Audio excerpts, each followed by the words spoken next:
Familiar with that assignment. You wouldn't believe how many earthquakes happen. Good evening and welcome to the Georgetown School Committee meeting of Thursday, September 26, 2013. Good evening. Need a gavel. Try that again. Welcome to the Georgetown School Committee meeting of Thursday, September 26, 2013. The chair will entertain a motion to approve the consent agenda, which includes approval of minutes, regular session minutes of 9/12/2013, acceptance of warrants number 13V14 and number 12P14. So moved. Second. Any questions? All in favor? Aye. Aye. Thank you. We're going to move along and talk to Mary Beth, the student rep. Hi. Tell us what's going on this week. All right, so we have a football game tomorrow against Manchester, in Manchester, so that'll be exciting. I'm cheering, so it'll be fun. I just got news that the field hockey team just won. I think that's their first win this season, so they're very excited.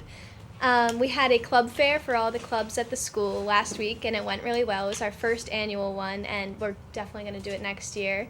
So it went well. Yeah, a lot of freshmen asked a lot of questions, signed up. It was good. We are having student council elections for freshmen next week. So 5 kids are running for student council representative positions. 4 will be elected, and then we'll have to run for election every year after that. And we have our mattress sale. The boosters are doing that. I think is it this Saturday? Yeah, so that's going to be this Saturday. I'll be there, I think. So, yeah. Yeah, it's right in the gym, right? I think so. Yeah. So hopefully we will raise a lot of money for that. I think we get $100 of every mattress we sell, or something like that. That's a very interesting fundraiser. Right. It's like it's not something you would think. Right. When they first said that we were going to be selling mattresses, everyone was a little skeptical, but hopefully we'll do well. And in the past, that company has done really well with fundraising, so hopefully we'll do well. That's good. Good luck. Yeah, thank you. Does anyone have any questions for Mary Beth? No. Thank you. Mary Beth. You're welcome. Is there anyone from the audience that wants to talk about any agenda items? No? Okay. We're going to have the PTA come up and talk about the 2013-2014 plans. Hi, Jill. Hi there. I'm Jill Shaul. I'm the president of the PTA. Hi, Jill. Following in Barbie and Lorene's Welcome. shoes. Thank you. So this year we have a few goals in the PTA: raise money, bring the community together, increase membership, and broaden our communications so that more people know what we're doing and what we're all about. And you guys have, I think, the fundraisers in front of you. So everything is pretty much things that you've seen in the past. The only new fundraiser we're doing this year is a walkathon in the spring to promote health and wellness. We have auction, which is terrifying. And the only other thing that might look a little bit new to We you. have that. I know, I don't have Yeah, that. I have that. This, right? We have pre-K and we We have have pre-K. That's what I thought. Oh, I'm not sure I'm what. sorry. I can give you a quick rundown and then I can send out copies. Yeah, if you give us a copy, if you send Laura a copy, we can get it Okay. out to the committee. Sure, I'll do that. So we had book fairs. They just went by. They were fairly successful. We're still waiting for our numbers. We're doing Change Project, which we did last year. All the kids just bring in their extra change. We're doing it 2 times in 4-week increments. We And have winners get smoothies as opposed to yes, ice cream and pizza. yes, Well, they got some wellness yep. flavor in there. We've got health and wellness going on this whole year. Like to hear that? Well, that's a national PTA goal, which I didn't realize till Okay. I did more research on It is. national PTAs. Yes, it is a national PTA. That's good. Isn't that lovely? I love that. Yeah, actually, some people are coming up with some pretty interesting ways to help promote health and wellness. We have some more to share with you, but we're not quite ready. We have the Horribles Parade, which is not a fundraiser; it's a give back, but it's there. This year, the Pearly School, led by Mrs. Began, is doing a holiday craft fair for us, which is awesome. All the teachers are getting involved. They're all very excited. It will be on the November 16th basically tables, crafts, bring the kids together, families together, get ready for the holidays. And we're going Heidi to. has wanted to do this for That years. sounds like so For much years. fun. So it's great that the Everybody's PTA is really working with it. excited. We have a lot of local vendors, some other vendors. We'll do a big push for auction, and we'll be selling Georgetownopoly. Wonderful game. If you haven't purchased your copy, let me know. Yes. We have ski club this year. Sign-ups happen in November. We are doing the kids spelling bee this year, which we've heard is just great for the kids and the families. We will have one restaurant night. In the original calendar we had two, but the first one there's just too many other things going on, so we'll do one in the spring and tie it into registration for walkathon. And we'll do school supplies again, walkathon, health and wellness, and then we have Georgetownopoly, which you will start seeing in little shops, little blocks of shops, and Crosby's. Crosby's too? Yes. Oh, that's great. Yeah. Awesome. Yeah, we're actually starting to make money on that, so it's good. And where's your restaurant night gonna be? Do you know yet? We're hoping it will be at Keon's. They are open to it Mm-hmm. as long as we can work in with their schedule. It was successful for the baseball bash folks. Oh, that's great. So that's it on the fundraisers, and then within each school, we're doing a special membership promotion this year, where if they each have a membership target, and if they reach their target of families joining, they get $500 back immediately. And I just got all your numbers in. I'll send them out. Nobody's met their target yet, but we're getting closer. When is the deadline? Is there a deadline? October 20th is the deadline. Oh, okay. Because we have to get all of our membership into national by November 1st. So, And how does a parent sign up? to become a member, there are flyers that went home with each of the kids. We have sign-ups on our website, and we are also doing membership drives. We did one at the Pin Nights. We'll do one this weekend at the Antique Car Show. And depending on how things are going, we might do one last one at the Donahoe Road Race. So if I sign up online, the credit will go to my children's Yes. plural schools. Yes, both schools. Oh, good. Or Okay. 3. I mean, I will. I definitely will. I just didn't exactly Yes. know how. Yep, you can just go to our website. When's your next PTA meeting? The next PTA meeting is December 9th, and we are having Michelle and Ellie come in to talk about the new school. Oh, that's good. Yeah. That's great. I'm sure you'll do a great job. Thank you.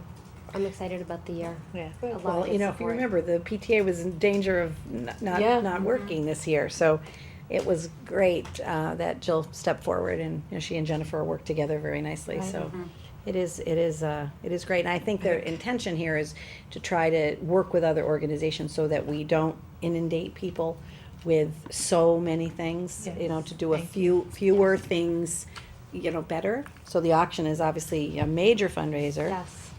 And Thank you for reminding me. Yes, that is one of our goals this year. Do more with less. We cut our fundraisers almost in half this year, in hopes we'll have more people attending right. fewer things and making more of them. When's the auction? November 22nd. And in line with what you just said, there was a conflict with football, and Jen reached out to Peter and Scott, and they're moving the football conflict to accommodate auction. Great. What was the football conflict? Must have been a game. Their last games and celebrations are that weekend, and I Right guess before Thanksgiving. right before Thanksgiving. K through 5 was supposed to be on the 22nd, but they're moving it. That's great. Yeah. Yeah, that's Great. very nice teamwork. And it will be at the Black Swan? Yes. Yes. That's great. That's And my there will be PTA. student projects again, and There are and all the typical yeah. things you would expect. Mm-hmm. That's great. Georgetownopoly is also at Georgetown Bank. Yes, it is at Georgetown Bank. Okay, good. Just need to check in and see if there's forms still there. There are. I was there 2 weeks ago. I forgot we were there too. Yeah, it's good. Okay. Wonderful. That's all I have. All right. Thank you, Jill. Thank you. Good luck. Thanks a lot. Thank you. Thank you. Okay, we are just gonna move the agenda a little bit. We're going to, before we get to administrative What, reports. do you want to do the preschool? under- Oh, the preschool. I'm sorry. I didn't even see that. Thank you. I do have a copy of that one. Does everybody have a copy of that? Yes. Hello there. Hi, I'm Rachel Nielsen. I'm the president of the PK Parents Group.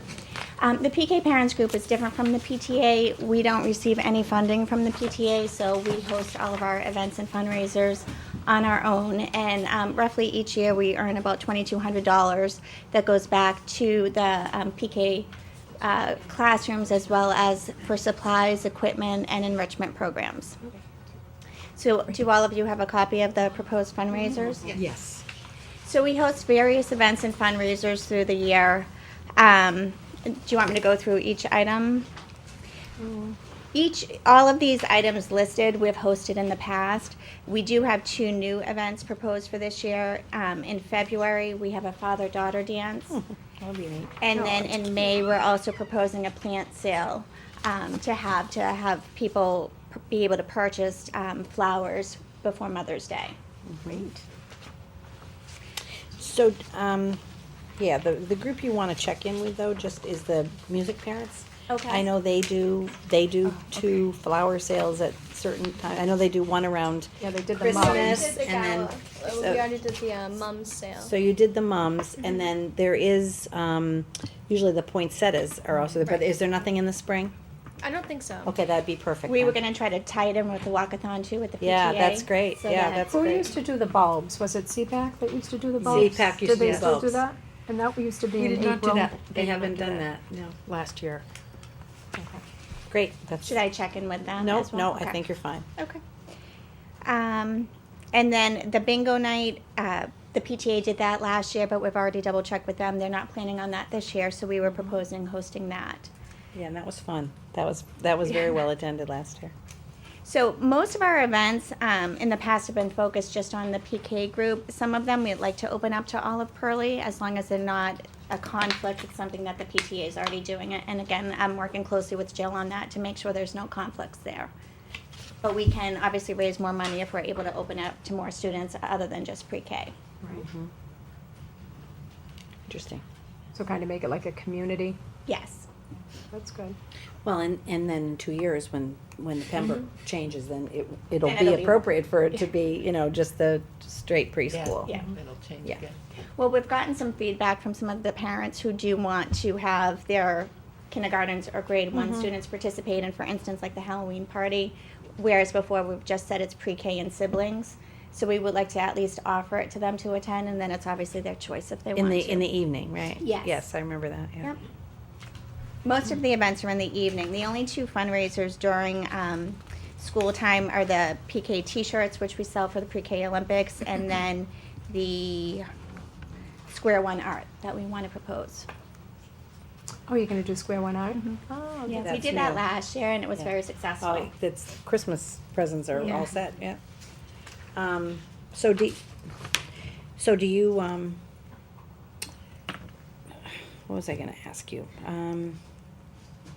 So I'm curious. What I guess the thing that makes me curious is, and I think this is probably just because it's always been the way it's always been, but because everybody thinks about the preschool being something different than part of the public schools, and we always tell everybody that we're a pre-K through 12 district because we sort of we believe that the pre-K is part of the whole school district. So I've always been interested as to why, the pre-K group would exist as an entity unto itself. And I just think it's because that's the perception, is that it's something different than what the PTA might cover, which is, starting from the formal education. Do you think that's I'd have what to ask that Yeah. with Jill on Yeah. that one. I mean, that's kind of Or if interesting that's to something me. we could look at going forward. Yeah. Why we couldn't combine the 2 groups. Yeah. Well, this year, for the first time, we invited the pre-K parents to join the PTA, and we basically were just really transparent. We said, hey, we'd love for you to join us. In the past, pre-K parents have wanted to be part of things, but to be clear, the pre-K won't benefit from money that the PTA In the raises. same way, yeah. But your so that's kids probably- are, they're gonna go through the school, so they'll still benefit, and we've had a lot of interest. So I think it's almost like a step-by-step process to integrate. Well, sometimes it's competing groups, right? So it's like the same group is competing for the energy. Yeah. Yeah. Margaret, did you have something? Oh, I thought I heard you say something. I thought you were in the back. I also wanted to just make sure that pre-K parents knew that this year working with Jill, that pre-K parents could belong to the PTA. Okay, wonderful. And I think that some of that disconnection might have happened in years past. Yes, that's what I when there wondered. were more than just Georgetown families. Oh, So okay, that might have okay, so that might make a contributed to difference. being more community rather than a public school. Got it. That makes Okay, sense. That makes sense, Yeah. yeah. Right, because we used to have people from different towns. Now pre-K coming. is just for Georgetown? Well, generally, Is that- that's what, yes. that is what we've Limited. moved to that. Well, because we've had people on waiting lists, you know, In our Georgetown. philosophy has been we want to serve our Georgetown Sure. families yeah, I first. didn't You know, if there's open spaces, then maybe we could Sure. discuss that. And, you know, at the point at which Pembroke moves, if we want to determine that we want to expand our preschools, you know, we may want then to say, we now have 1 or 2 classrooms in addition, and now there is an opportunity for people to attend our school district. Obviously, they wouldn't be able to stay for K, Right. but if they were looking for a really good preschool option, it might be possible to do that. So that's a conversation we're gonna have. Yeah. Kind of entrepreneurial, I think. Any other questions or feedback? Great. Okay, so Yeah, thank you. we do have to approve. Well, There's Are one or you two- doing any of these fundraisers where you're gonna solicit staff and students during the school day? Square One Art, which with Square One Art, what we plan to do is send the communications home. The room parent's gonna work with the students in the classroom to do the artwork. We'll submit it to Square One and then send home the information, and it's up to the parents if they choose to purchase or not. And then the PK t-shirts, again, it's just a form that goes home. If they wanna order, they can order and send the money in for their t-shirt. But you're not soliciting the teachers, No. and you're not soliciting the little teeny kids. You're going through their No, through parents. their parents, So I don't yes. think Well, it like, requires. so, it just indicated I here there are know, a but- couple, but what about, like, oh, this is Margaret's things, okay. All right, so those are just regular, Now, the Margaret's, the list here, the charitable fundraisers. those, I think, Direct you would, solicitation. because that's direct solicitation. But the things Rachel just talked about, I wouldn't say there's anything there that, you know, is required by policy. I did put the policy in here so you could, Yep. so you could see that that's why we have people come Sure. before us. The principal otherwise has the authority to be able to approve whatever fundraisers they want to have through the school. But if it's solicitation of staff and students, it has to come here. Right. good luck with everything. Thank you. That's Thank you where I for started coming. off, you know, I was Oh, the did you? president of the preschool for a couple of years. And look where she is now. Now my youngest is in 6th grade, but it's so funny, the T-shirts are still there and. yeah. And the t-shirts are very successful too. They are, yeah, they still draw their little faces and stuff. I know. We'll have to get the teachers to do it too, though. The teachers, one year, They did made their last little year, face, yeah, yeah. that was cute. Thank Good luck. you. Thank Great, you. great. Linda. Hi, Linda. Hello. All right. Hello, my name is Linda Cochran, and I am the kindergarten director for the PTA. And I think that you all have the list that we sent out of the monthly Fun Day fundraisers proposed for Pearlie. Most of these were done last year. I don't think that there's anything new to the list. The only changes from last year would be that 3 of the charity choices are yet to be determined. They would be local charities. As you can notice, all of the charities are local charities. I think that this is a great way for the children to start to get a sense of community and giving back, working together and giving back. Yeah. Nothing has really changed from last year, and I can go over them with you if you like, but. Yeah, sure. Like I said, they're all monthly, so in October, the children would wear black and orange on a chosen day. What we have proposed right now is October 18th, and the money would go to the Mike Donahoe Melanoma Foundation. In November, it's Veterans Day. The children would wear red, white, and blue. and the charity would be the Veterans of Georgetown. Can I just ask about the veterans of Georgetown? Are you in contact with the actual group? The Have veterans you agent? met them? Mr. Hart? Have you talked to Is Mr. it Hart? Mr. Hart? It has Yeah. been. Last year, we did call and ask for veterans to come to our, it was either Veterans Day or Memorial Day, but I mean, it it sounds like a wonderful cause. I just got a fraudulent phone call like a couple of years ago from a group claiming to be veterans of Georgetown, and I traced them, and the police, we traced them, and they were some organization down in New York that were not at all affiliated. It was really, it was There money is a down. there is a veterans agent. Great. So I just wanted to be sure you were giving it to the real people, the real deal. Last year, another parent, again, collected the money. The reason why we go through the PTA is because, as you know, we don't handle money, we don't collect it, we don't disperse it. So the parent that I was working with, I trust that she sent the money to actually veterans of Georgetown. Right, that was just, be sure these are the real veterans of Georgetown. Okay. And I, just before you go on with Very that, worthy just cause. the Mike Donahoe, half the money goes to the melanoma and half does go to the scholarship fund at the high school. So I just want to let you know that too. Great. And in December, the children would bring in their favorite book. And also proposed for part of that is a month-long food drive that would benefit the Abundant Food Pantry right here in Georgetown, which serves Georgetown families. In January, Patriot Sports Day. That charity has yet to be determined. In February would be Wear Red for Valentine's Day to benefit the American Heart Association. In March, Wear Green. We have yet to determine the charity there. In April would be Red Sox opening day, and the charity would be the Red Sox Foundation, or another one that Margaret and I had talked about was the Martin Richard Scholarship Fund. And also in May, for Memorial Day, would be Red, White, and Blue, and we have yet to choose the charity there. But more than likely, again, it would all be stay local. Wonderful. That's great. That's great. Kids get excited for stuff like that. And it's their first sense of, raising funds and giving back, and Right. when the flyers go home, they can talk about it with their parents and Making a and how it- difference. Yes. They're doing that, yeah. So what Together is it, we you can do charge like more. $1? Yes. You charge like $1 for them to? Yes, generally they're all $1, and the amounts have, they vary from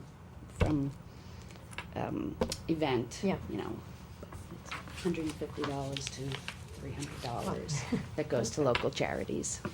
It's great, yeah. It's not the amount, right? It's the It's Oh. what the kids are doing. They're having fun while they're raising money to help others. It's terrific. That's good. It's Thank you, wonderful. Linda, for Thank doing you. that. Any other questions? Yeah, but we do have to approve these. yes. I would use that that motion. Just Yeah. make it not preschool, but just the Okay.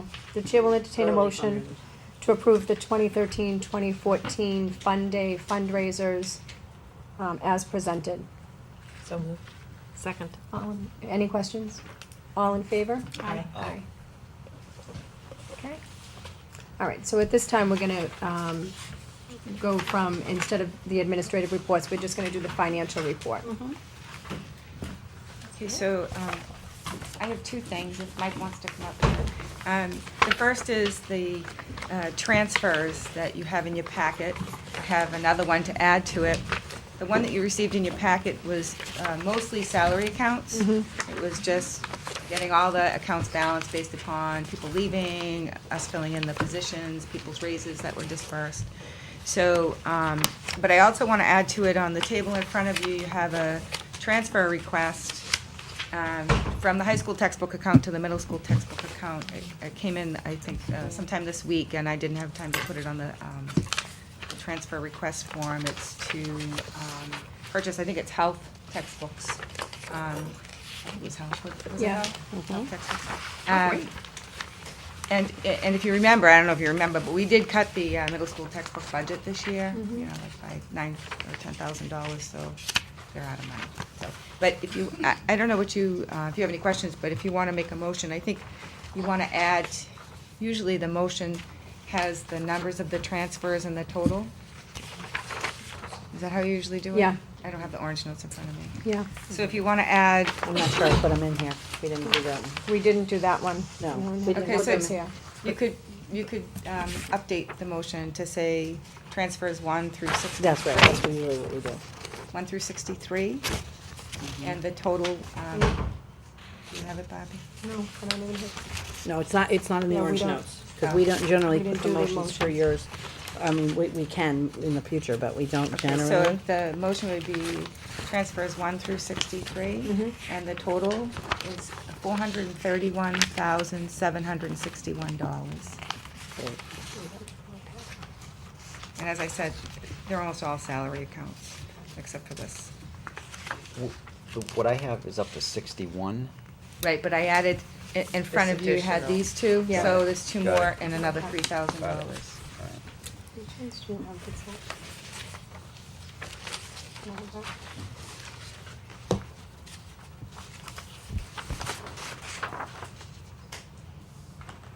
Can I just ask, do you know, are these new textbooks? I don't know that. I mean, Peter? are they Are these new textbooks? more of the middle same school textbooks we've textbooks? had because the old ones are falling apart? Yes, Is it new textbooks or replacement? That's yeah, the my books he has question. are, Yeah, I was just curious. Okay, thanks. They're 10 years old. In bad, bad. I was gonna say bad shape. I'm No, sure. Out of shape. okay. 30 books, $3,000. Well, textbooks are, I know. $80 No, I know, a I know. textbook. Yeah, some of them are You got very shipping. expensive, I know. This is an updated version, right? I don't know yet, we just determined that today and asking for a quote, so. I Oh, would okay. assume so. Okay. You mean, by updated, you mean different than the book that they currently have? Hi, Yes. that's the, like, this is like version 3, so there might be, Okay. Might be version by this 5. time. Might be version 5. Okay. So we make a motion right now to do that? So moved? Yes. Oh. Oh, you haven't no, I moved. didn't do it yet. Okay, so the chair will entertain a motion to approve, budget transfers 1 through 63, in the amount of $431,761. So moved? Second. Any questions? All in favor? Aye. Thank you. Okay, so the second thing, under finance, was we have a request for school committee approval for a 3-year lease purchase for the Buildings and Grounds Department to buy a new truck. I gave an explanation memo here. Our truck is really old. It was a hand-me-down from the, I think, the light department. It's Which we were happy to get at the time, because we didn't have and we're still any happy bill. to keep it. Yeah. But it's really, you know, it's fine for going back and forth to each school and moving some stuff in the back, but we have to put some money into it. But we have 2 maintenance men. When we restructured last year, the department, in order to save money and be more efficient, so we don't have to call subcontractors for all our repairs. Our goal then was, we thought we were getting a truck through, I think the capital projects or something, and it didn't go through. And then we had hoped to get a truck that was surplus through the police department, which again, didn't work out. So, it's just, it's very inefficient the way we're operating right now. 2 maintenance men go out together, one drops one off at a site, and they do whatever work they can, need to do. And then if it's a job they can do together, great, like the grounds and stuff. But if if we have a crisis in one building and a crisis in another building, we have one driving the other one around. Mike drives his own car around, and I had asked either of the maintenance people if they wanted, if we could reimburse them, but I understand, I put miles on their car, and you're putting heavy tools in their car, and they really would prefer not to. So, in addition, just so you know what the budget piece is, Mike had $10,000 budgeted in a new equipment account that we didn't use. I don't know, I think initially he had planned to buy some vacuum cleaner equipment with it, but I think you had bought those with your facilities revolving account. So that would be the first year. We would have to transfer $1,100 out of one of his maintenance accounts, but that would be the first year payment of $11,355. And then I guess as a district and as committee, we'd have to make a decision if we continue to use that $10,000 line or if we added the additional $11,355 into our budget for next year for the following But 2 years. because it's a multi-year lease, you have to sign off on it. And Budget and Finance did review this, and we had a lengthy conversation about it. And we also talked about, does it make sense to go to CIP for this? Because it is obviously a capital expense.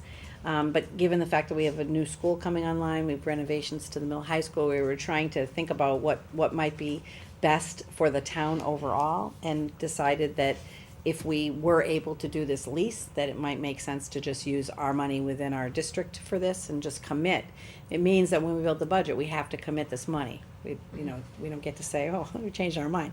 We're doing a 3-year lease, and that's where we're going with that. So were you saying that Budget and Finance does feel that the next 2 years you can, There is You can build money it in. in that equipment line, and it's not at this time needed for anything else Not that's that- foreseeable. Right, I mean, we have So in the past. it would make sense to use that. In the past couple of years, we have been fortunate to be able to purchase the ride-on floor cleaners for each school. Pembroke will get all new equipment when it comes online, all new custodial and maintenance equipment. Last year, when we installed all the security equipment after Newtown, again, we depended on some of that from our revolving accounts, and so we were fortunate to have money there, and we needed to do it right away. So we're totally outfitted with security. We don't foresee any new equipment there. So unless we had something go, replacement equipment, but I can't see it because all 3 We're in good ride-ons shape. are brand new. The override helped with it too. We had equipment that was put into the override budget and I think supported by the town. I think your snow removal equipment is It's all all in new good and shape. updated, yeah. So we don't foresee needing that equipment money, I mean, This the other. is the equipment that we need right now. Right, and the other alternative that Mike and I talked about is if the committee wasn't, in support of this, then we could take the $10,000 that he has in that equipment line and purchase a used truck. But, we already have a used truck, a very used truck. that we can get a becomes few years problems out. with used and. Right, and right now we have to put some money Used into truck. that other truck, We but have we to didn't pay invest a for little that. bit of money in Right. the Right. truck we have. The other truck that came down from from Georgetown Electric, does that have a plow on it during the winter? It's 2-wheel drive. Okay. Yeah. So this would allow us. This This would one have a has a plow. plow, I Yeah. saw This that. And this actually would be very helpful to us. We talked about, the access road that we're all talking about with the Pembroke. Working with, Peter Durkee, but, it may be that it might just be easy for us to clean put it the ourselves. plow and just clean that road, ourselves, so we can ensure that it's always open for the emergency access that we want it to be. And with that plow, you'll be able to do some of the sidewalks too, by extending the plow on top of the curb, which right Yeah. now Peter can't Peter, do, and yeah. he tries to do it with those big. Yeah, but they're just heavy-duty- too big, yeah. they're Just too big. Yeah, and that's how we get the. We're curbs gonna on have the quite a curbs. sidewalk up there too. Yeah. Down to Elm Street. There's gonna be a lot of need for this vehicle, and I think there was 2 attempts at getting a vehicle before, so this isn't a new issue. It's been something that we've been trying to do for a couple years now, and I think it's a wise use of the money, and I think it's great that the schools can do that, and it's not a CIP. Yeah. Yeah, and Mr. Pantadosi, who was the consultant that was hired by the town to look at the shared maintenance, which is still up in the discussion phase. When he came out to tour the schools, Mike took him around. He was completely amazed that we didn't have a working truck that was of some kind, some level of quality, Yeah, I think he was Some level pleased, of he was impressed, I think, dependability.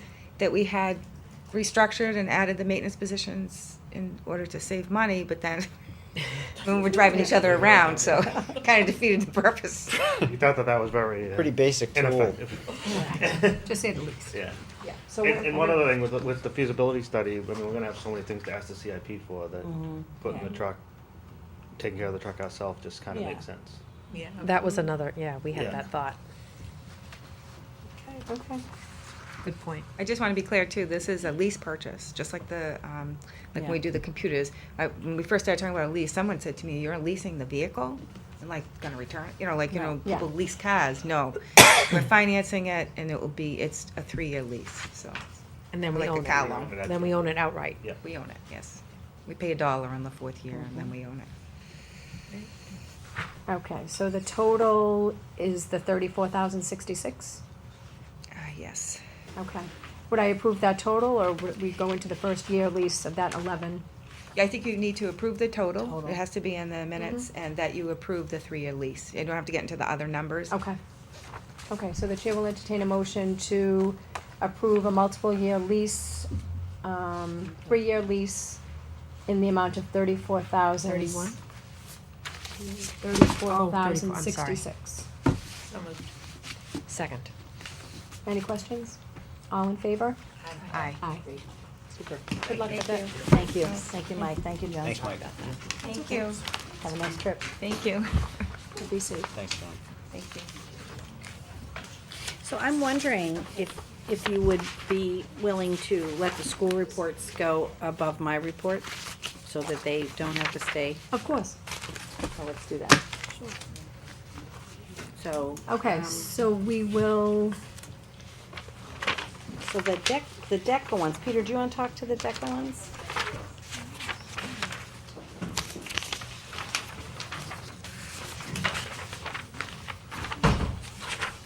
So we're talking about overnight field trips, and this is an anticipated one. It's from our Decker Club, which is a business group, and they compete internationally. So there are different levels, and the first level is the state level, which we usually do very well at, so we anticipate that's going to happen. And that's an overnight in Boston, I think. And so we would ask you, in case we do have some kids, to approve that. And then the nationals, last year we had several kids make the nationals. That was in California. And Carol, where is it? Atlanta, Georgia. Atlanta this year. So in case we do have some people that make it to that level, we're coming to you now for that approval. And this is happening because the policy was amended, school committee policy for overnight field trips was amended to have them all come in October, by October. And the purpose obviously behind that is, you know, to give people plenty of time to look. So that's why Peter's doing this now. Otherwise, you know, Lisa would, in the past, would have come right before the states and got approval for the states, and then right before the But nationals. we'll be back with all our medals later. That's right. We'd love to see those. Yeah, we'd And love to see that. We have a very no doubt. successful program. Yeah. okay, so are we just gonna do the states? I would just one at a time? approve, I would approve them one at a time. Okay. Is it not in here? I have Well. 3-6 to 3-8, then I have the other one. Actually, you know what? You know why I didn't write about this? Because I didn't expect these to go into the agenda for this meeting. The Camp Kiev one and the Camp Wavis one were my priorities because of the fact that it's a November trip. I was actually expecting to talk about these in October, but obviously, that's why you're not seeing in your orange notes. So. Well, we do have the if you dates just- for. If you we just have- say, you know, to approve the state the trip to, DECA trip to the state competition in Boston, Mass. And here they are down here. Georgia. And the Georgia one is in May? And the Georgia one is in May. Okay. So the chair will entertain a motion to approve overnight trip for the DECA state competition in Boston, Mass, Thursday, 3/6/14 through Saturday, 3/8/14, as presented. So moved. Second. Any questions? All in favor? Aye. Okay, the chair will entertain a motion to approve overnight stay for the DECA national competition in Atlanta, Georgia. The dates, May 2nd, 2014 or May 13th, 2014 through Wednesday, May 7th, 2014 as presented. Second. Any questions? All in favor? Aye. Thanks. Thank you. Peter. You might as well stay right there, right? Okay, we're gonna go on to Camp Kiev. Yep. So, come on up. Come on up. There are no parents here this year for the Camp Kiev trip. No, there aren't. Come on, all of you can come up. They don't bite. So you have, Hey you there, have how are quite a you? team here. Welcome. Some faces who've been here before and some new faces. So we've been through this quite a bit. So I don't know if you want to just ask us questions about this particular trip. We have two, one for the 6th grade and one for the 8th. Or would you like us to give you a brief summary, or you tell us? I do have one question right off the top that, I'm just wondering, I know last year we changed it to November. And I thought the reason we changed it to November was, I know that date, that was the only date we could have, correct? Like all of a sudden, they said, oh, well, we do have another week open, and it's only this particular week. Well, we changed it because of the MCAS in March, Okay, and the only other date was November. okay. So, And we also wanted it to go in the fall because it is the foundation of a program for the middle school. So we didn't want to wait almost a whole year Yes. to implement it. right, I totally agree with the date change, because I did find weather-wise too, I thought it was better. We loved it, yes. We So- loved it. So that's why we're keeping it at that time frame. We Yes, just and wanted- it's a week before, which I'm kind of excited about Right because before actually 2 weeks Thanksgiving. before. So we went the week after Thanksgiving, which was a little tricky. And then this date came up, the week of the 18th. Okay. And my mother has always said that the first 3 weeks of November are gorgeous, which I'm very excited about because they are. It's kind of funny, her little barometer there. And we have, since Vicki Graffam was a 6th grade team leader, we've tried to get the earlier of the year, but we never could. Kiev was just so full, so we happened to luck out. Good, Great. okay, that's good. So it went well last year then, as far. Oh, your wonderful. perspective, it was- Wonderful. It served No- its purpose, moving No it hitches, upward. yeah. It was cold, but I Yeah. just remember it wasn't as It was muddy cool. and. It wasn't. I mean, it wasn't frigid like March, because we've been frigid. But March has also been 60 and gorgeous. So it was cool at night. It was kind of like the fall. Yeah, well, it is the fall. So I'm thinking of tonight. You know, I'm out on a field every day after school, and it's beautiful and sunny, and that sun goes down, and it's cold. So, and what we love about Cave 2 in November is you have a longer day. In March, the sun goes down at 4:30. So now the sun goes down at 6-ish, and they have that bright light, and they can do a little bit more outside. It's a little, it has that safer environment. So. Okay, then that was the only specific question I had right now, Okay. so. So you ready to vote? What about the 8th grade trip? So how do you think it's different than the 6th grade? I mean, I know it's shorter. It's shorter. I think it's perfect timing for 8th grade. The children are treated differently. We go to a different campus. Oh, it's at a different campus completely? Oh, okay. Wavis is across the lake from the leadership camp. Okay. So it's a little bit more of an, I like it, it's a little more intimate environment. Kind of like an island. It is kind of like an island. There's a man-made peninsula that goes from the mainland right out into the lake, and that's where they have the adventure course at Wavis. Oh, okay. And I just think it's a perfect spot to go with the children to culminate their years together since they've been. I kind of joke with the kids and say, well, this is the great thing to go. It's the last time you're all going to be together since the day you were born, so it's kind of a cool thing before you all go on your own, and it's just really special. So And, do they have a 5-day, Michelle, or they only have a 3-day? the 3-day was more our choice. Yeah, okay. So they have either one? Yes, they do. Okay. Yeah. And two, I just want to say, Kiev really kind of tails their curriculum from the teachers and what we recommend our problems or issues we want to accomplish. So with sixth grade particularly, the bullying is big coming into that middle school. So we really kind of focus on the bullying in our sixth grade curriculum, where I know eighth grade does as well. But eighth graders have a lot of other issues now because they're older.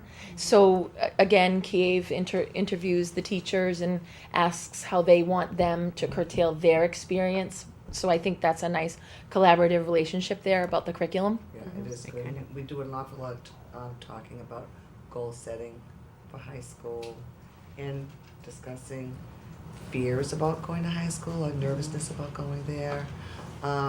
We, the teachers, are very involved with the kids during the day and their activities.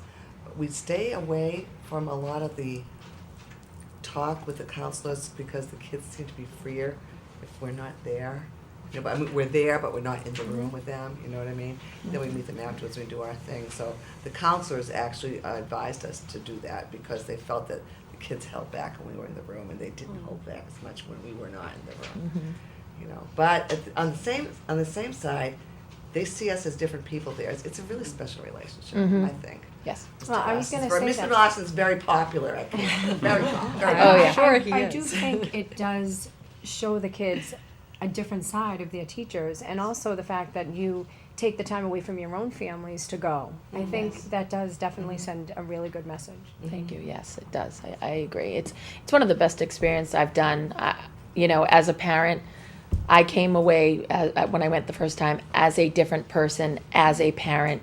Every year I'm getting this rejuvenation of being a good parent. Of course, I'm being a teacher and how I need to do an experiential, you know, I have to make an experiential situation somehow in my class and get to this, to their level.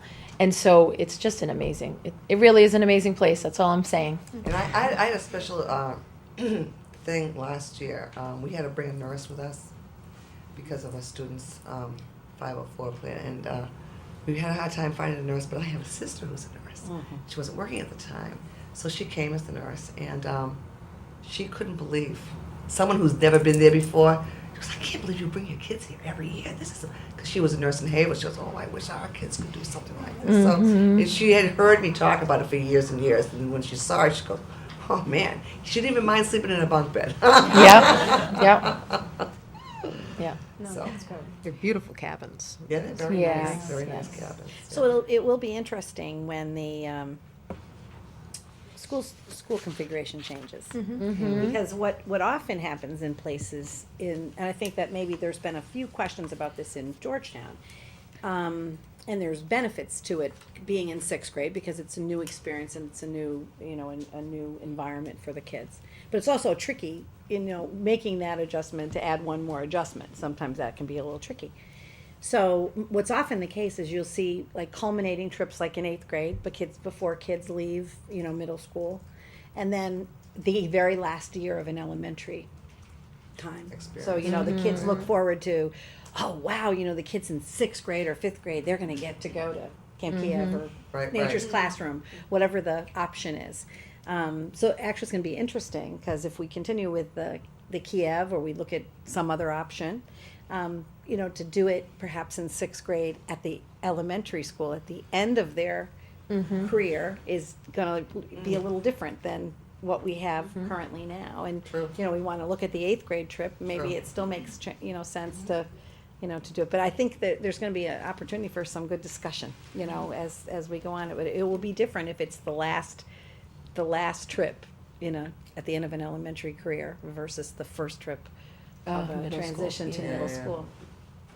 The only thing that, well, it might be not as important because the school is changing, but I just thought that, like in Pembroke, if the parents, like in fifth grade, were maybe given some information on this, because I know just when, like, my first child went, I only heard about it through, like, other parents and other kids, and it was always, for the most part, it was always great. But you never really heard it from the people that matter. Sure. You know, exactly what, you know, was going on, and what do you bring, and what do you do when you're there. So I And for people think to have the people, chance to I save think and- a lot of parents are apprehensive when their first child goes. So when will you be presenting this to the parents where they can come in and get all the information that they're gonna need? Thursday, October 10th. Okay.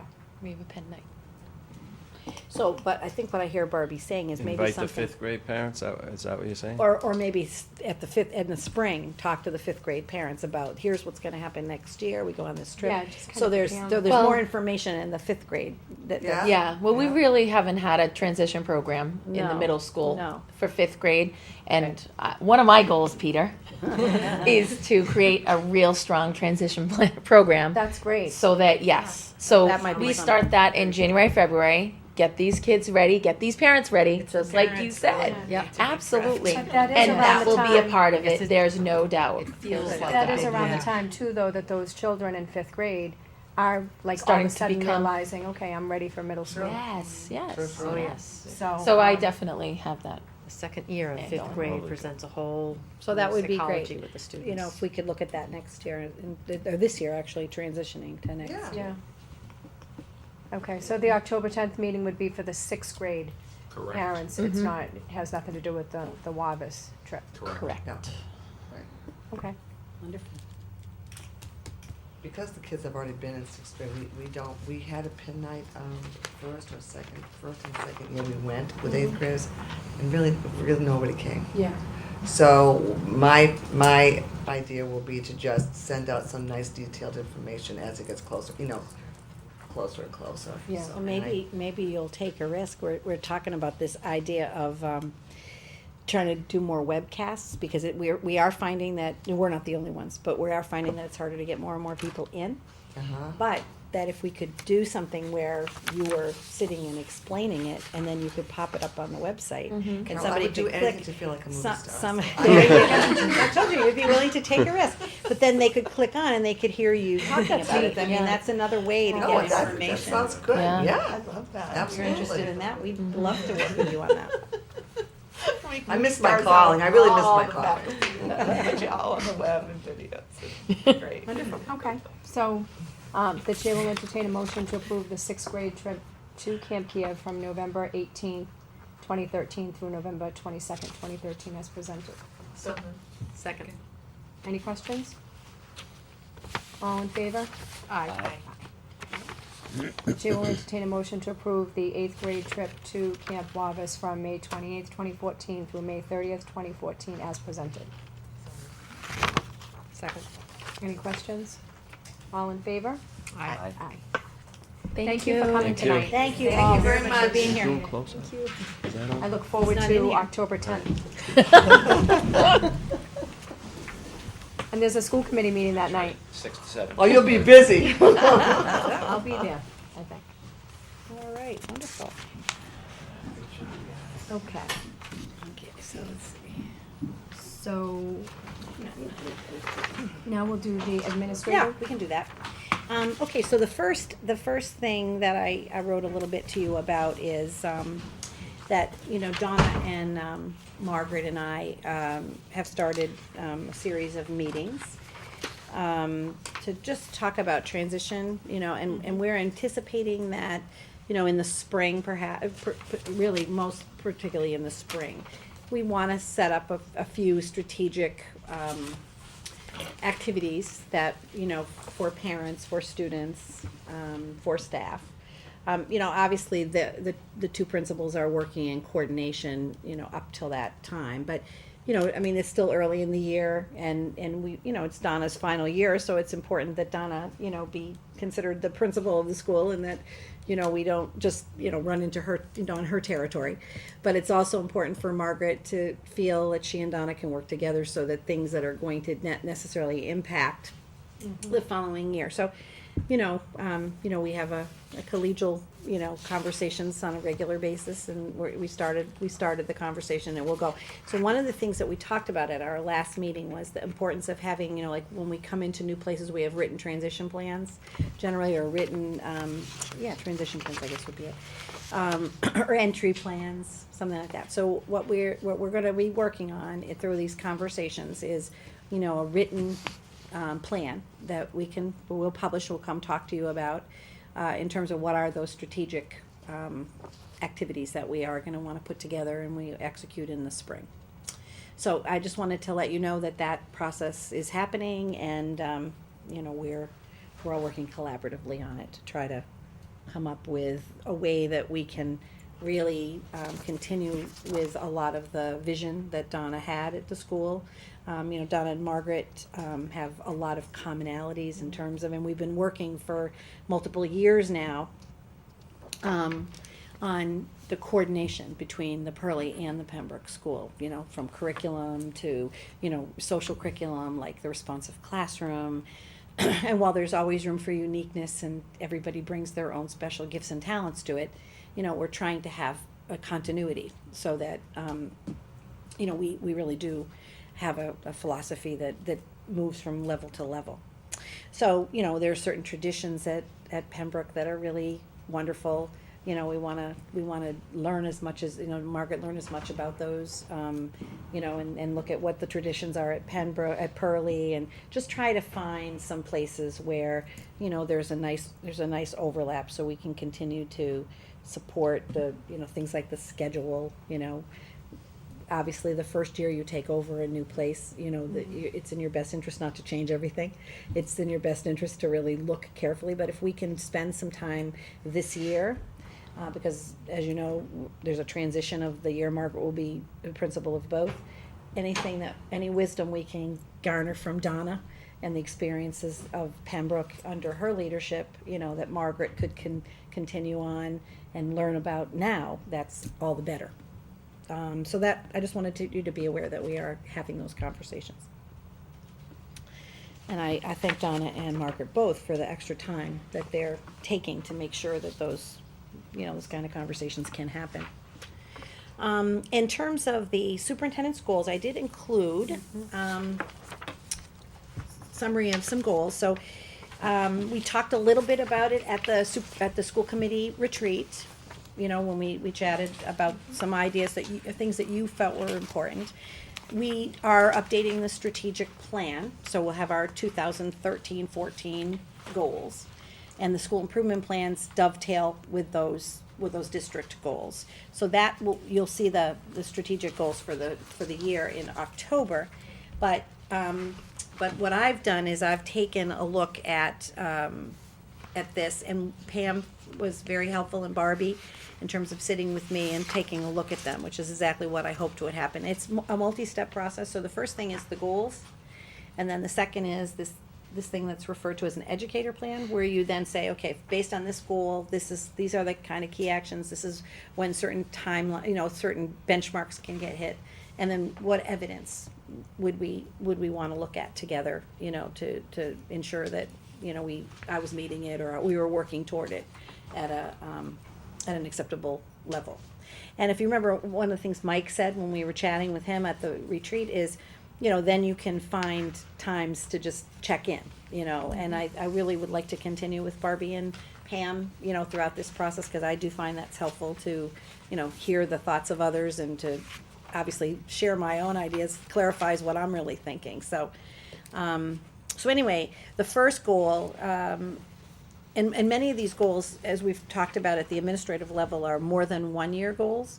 But at the end of the first year, I would update you on where we are, so that there'd be evidence shared with that. So I have to do, by the educator evaluation process, I have to do 1 professional practice goal and 1 student learning goal, and then we can have as many as 3 to 5 district goals. And the principals have 1 professional practice goal, 1 student learning goal, and 1 school improvement goal as a minimum. And then the teachers have 1 professional practice goal and 1 student learning goal.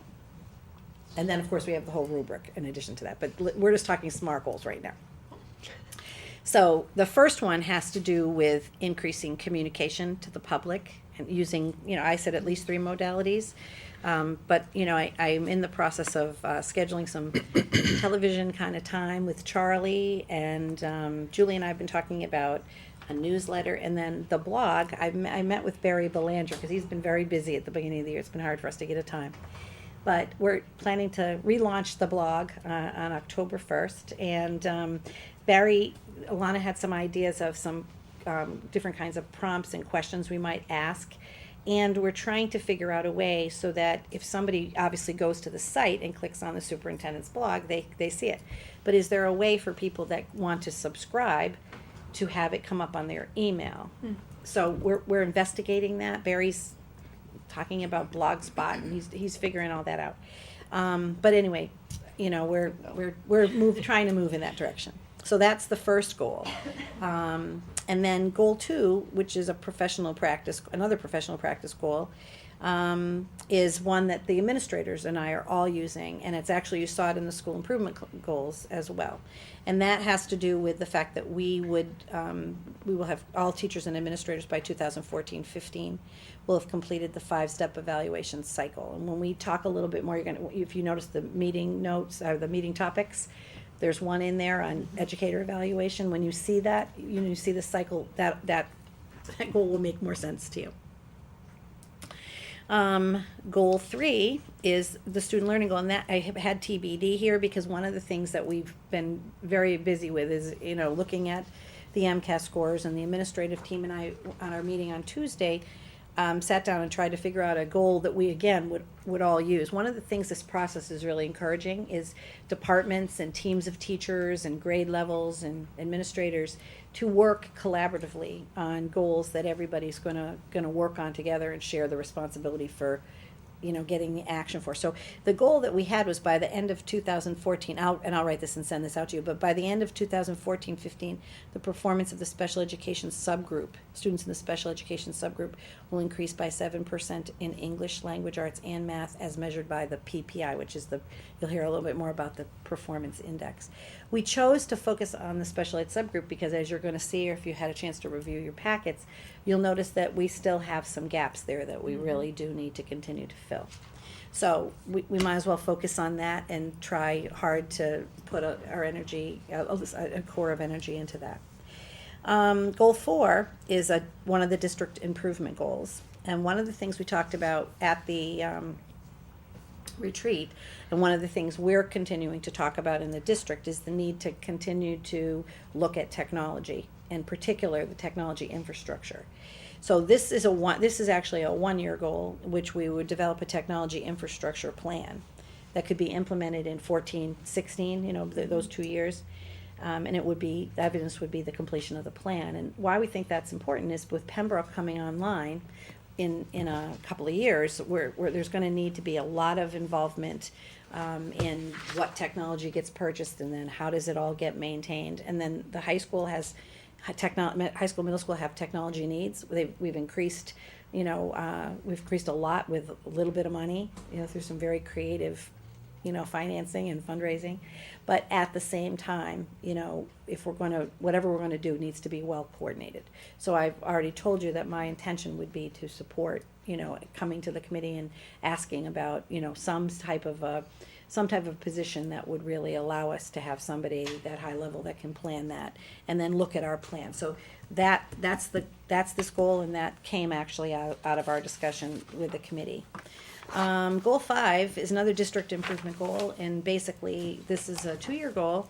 And one of the things you'll see in the district goals, and it's been in our district strategic plan, but one of the things that's going to really, kick in as part of our trying to improve the lowest performing students, as well as all of our students, is this response to intervention strategy that That's important. we want to put a real spotlight on. We've been talking about it, we've introduced it. Donna Strait has been very interested in helping us to lead this, and Margaret and others have worked together, the first thing we have to do is really define in Georgetown what is response to intervention.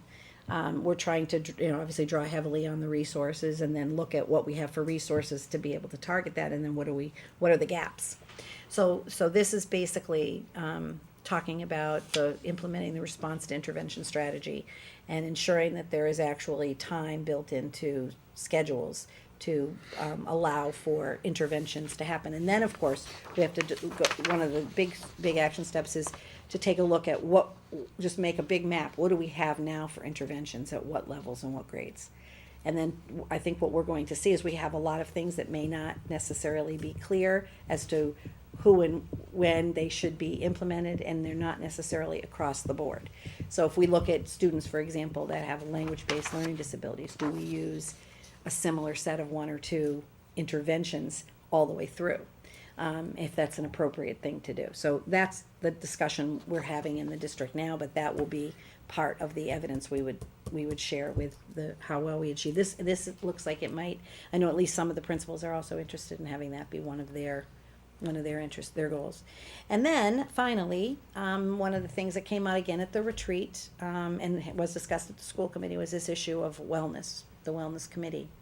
And is there a way that we can, kind of, reinvigorate that? And I know Joan's very interested in the new food service person taking a strong, leadership role in that. And I really would love to see one of the nurses actually take a strong, or somebody in guidance, because I think there's a lot that they bring to the table. But the goal here was to have an active wellness committee and really be focused on the elements of that wellness policy to determine, to what degree are we meeting the expectations, where are the greatest needs and gaps. It's a 2-year goal, not because we don't want to do anything with wellness this year. Our goal would be to get this wellness committee up and running this year. But it might take us 2 years to really do an effective job of really being able to determine what, how effectively are we implementing the plan. So, Barbie had mentioned something to me. I don't have a problem making it a 1-year goal, because we will start it this year, but I just don't know, if we're going, I know we put it on the topics. I put it on the topics twice. I think the wellness committee is coming to do some kind of a little update. We'll go over the topics in a bit, but, so the goal would still be that we would meet this two times, updates for the committee with regard to progress, but it might be more effective to look at the progress if you had 4 reports as opposed to 2 reports. But that's really, I don't feel strongly either way on that. I'm happy to work with the committee. So so the next step is I write the specifics underneath how I'm seeing that this would work. And then, what evidence, and we've been talking about, the poor teachers are all worried, like they think they have to have these huge binders of evidence for everything. And one of the things that I've been hearing more and more as I've been going to a lot of these workshops is, they don't necessarily think a lot of evidence is really necessary or helpful. Because what you don't want to do is have people like just putting worksheets and things like that. And you want meaningful evidence, So I think we just need to talk about, well, what would you like to see from me in terms of meaningful evidence, so that you would feel comfortable, being able to determine what the rating would be. Okay? So, I know that you're just seeing this now, but if these goals, are ones that you feel you'd like to support, I'm happy to start working on the next stage.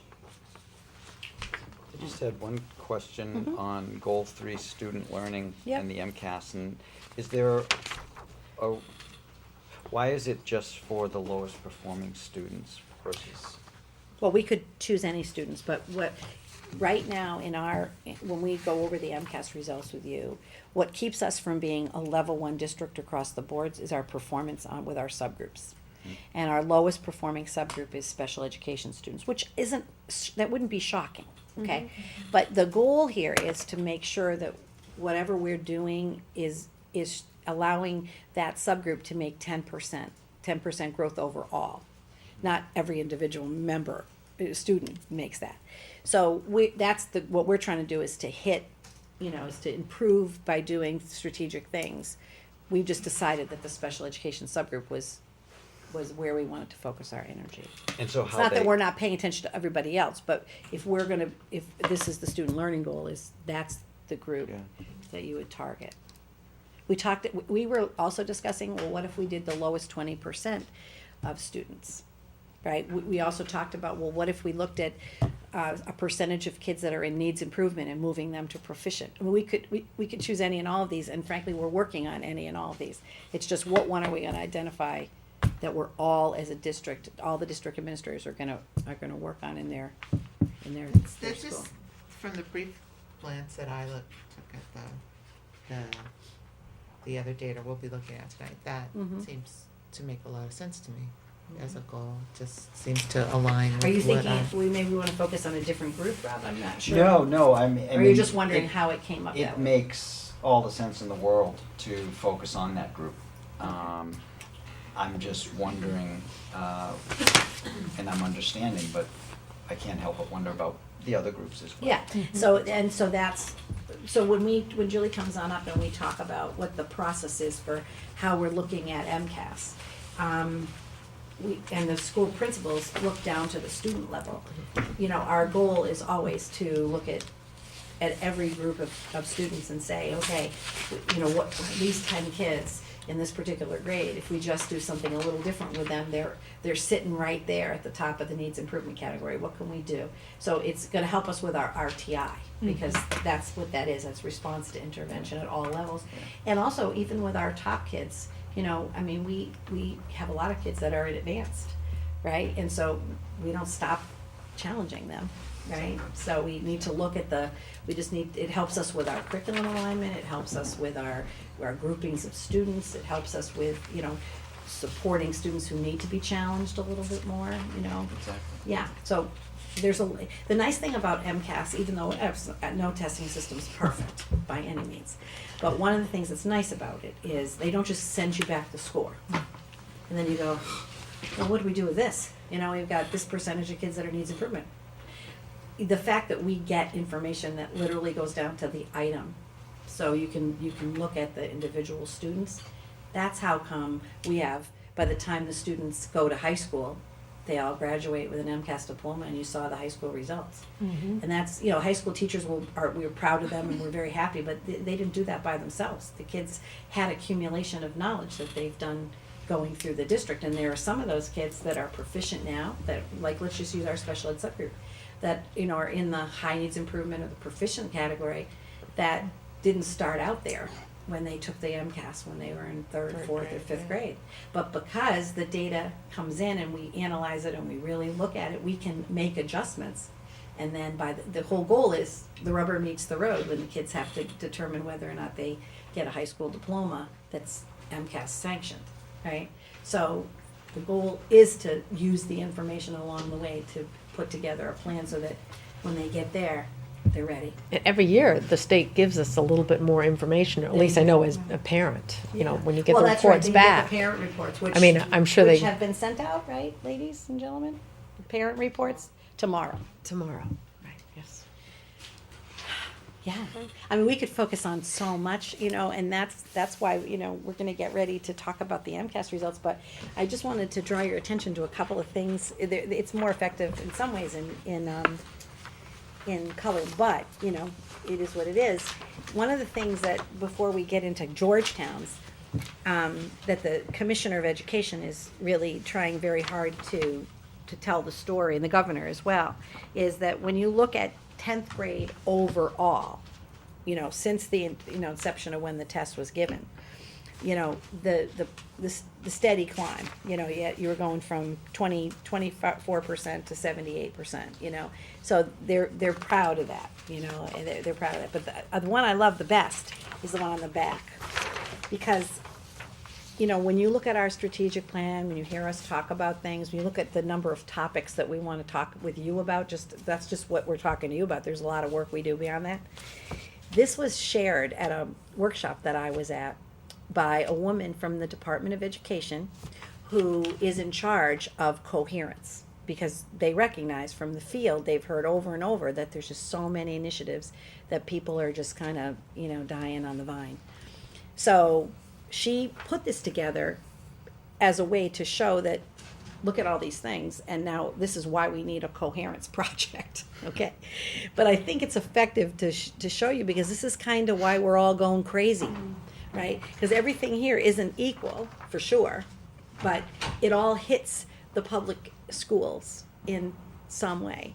And this has all been kind of in place for the last 3 years. So this is just an important slide to say why it's important for us to try to focus and try to determine, you know, which of these things You know, some stuff is mandated, we have no choice, we have to revise our curriculum, we have to do the educator evaluation. I mean, there's a number of things that we have to do in a certain period of time. But it is important to remember that, you know, the work that's being done in public education is awesome, and it is huge, and it doesn't begin, you know, this doesn't begin to even touch it. I can think of 4 or 5 other initiatives that I pointed out to her that aren't on here, and she said, it's not designed to be an exhaustive list. I said, it's exhaustive enough, never mind, you know, so if you're gonna really do it, you know, we're gonna fill the rest of the page up. But I share it with you as a school committee, just to give you a perspective, that the work is vast, and it's hard, and it's not always clear, the direction coming from other levels. But, you know, I can't say enough about how, you know, proud I am to work in this district, because I think we get it, you know, we're really trying to work together, not just, you know, my level, but, you know, across the board, and including the school committee. So, you know, this is just an interesting context for you to view where we're gonna go next. So Julie, do you wanna come on up? So shall I move forward with these goals and work with these? Yes. All right. Yes, Thank yes. you. Very much. I support Great, that. thank you. All right, good. All right. Online. So we tried not to, you know, Julie, you know, I mean, the data warehouse has so many graphs, I run a lot of charts, reports. you know, and Julie loves reports, and the principals like them, but, you know, you gotta pick the ones that are gonna give you the greatest value. So what we're doing tonight is a high level, you know, 30,000 foot, view. It's not, yeah, you can shut it, thank you, Margaret. It's not by any means, you know, the level that the schools and Julie and others, department heads, really use to look at their data. Is it supposed to be dancing? We don't know why that's happening. We're just happy that it works right now. Okay, So all we're right, gonna go good. with that. All right. Last year I came and talked to you about the change in how our data gets reported from the state, and we've changed over from AYP to PPI, and PPI stands for the Progress and Performance Index. And that is an algebraic equation that assembles the data that you see listed there. And the reason why they made the change from the NCLB AYP world to PPI was for a number of reasons, but Massachusetts signed on to a waiver, and in doing so, we had to join into this progressive progress and performance index composite. And so what we do with that is we try to lower our achievement gap by 50% by 2017.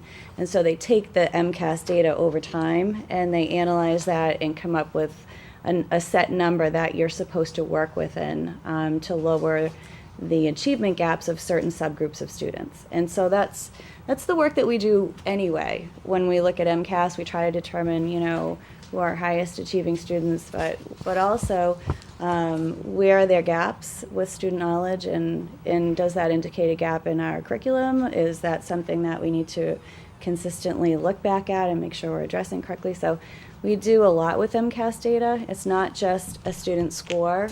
For a lot of it really speaks to a lot of issues within the district, and so we look at it in a number of different ways. So today you're going to see the 30,000 foot view, but we use it in many ways, and so I'm sure I'll be talking to you a little bit more about that as time goes on. The other thing that comes from PPI is a district accountability level, and we are a level 2 district. We have 2 schools that are in level 2.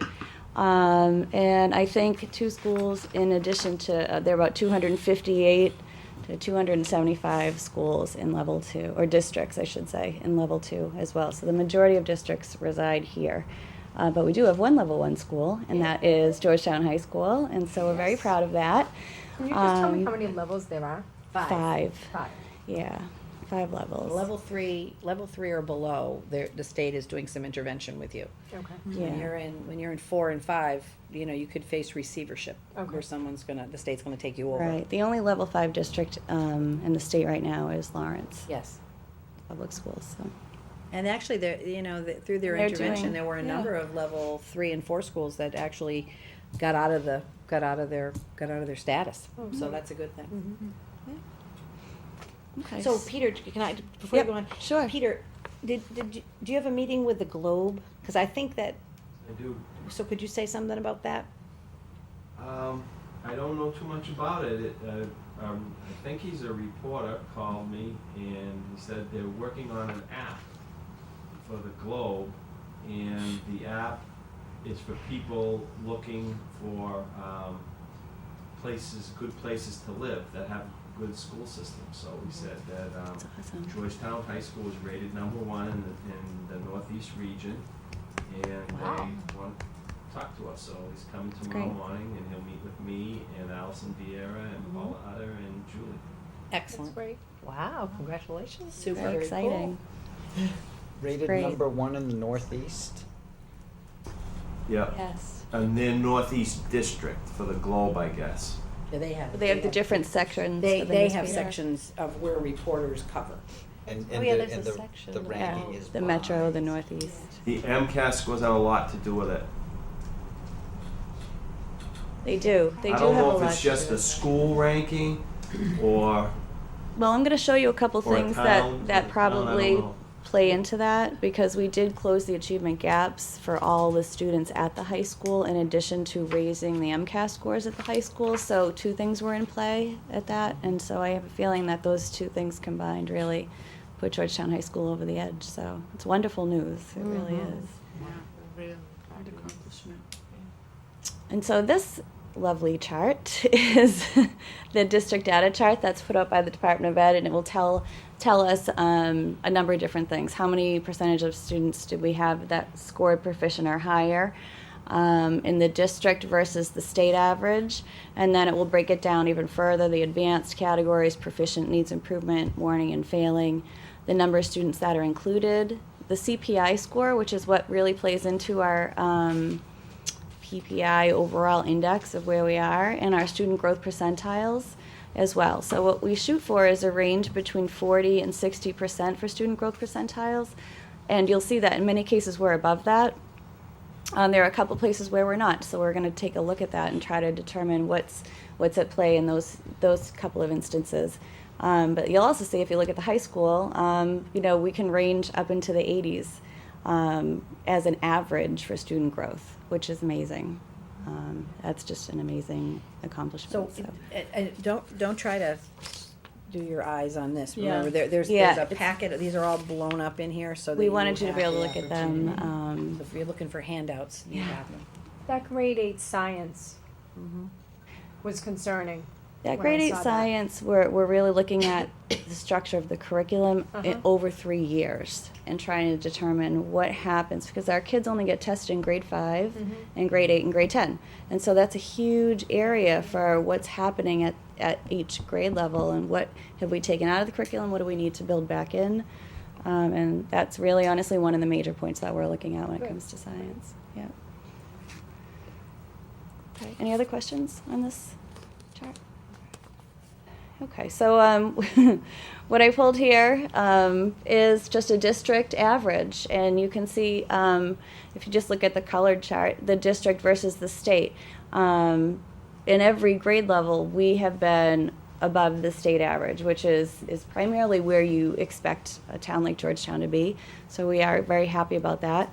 And you can see the actual percentages and the number of students included as we kind of move through the slides here. But this is just an average district number when it comes for students taking English across the district, math, and science and technology and engineering. So you can see that our warning category is consistently below, right?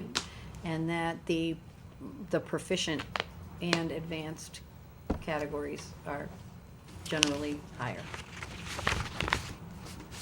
And we're looking at ways too of raising that average. You know, what do we need to do to get to the point where when I show you the comparison over time, you'll get a sense of that. But When they use the state as sort of a measuring stick, Yep. do they have other measuring sticks which are more relatable to Georgetown? No, we create our own.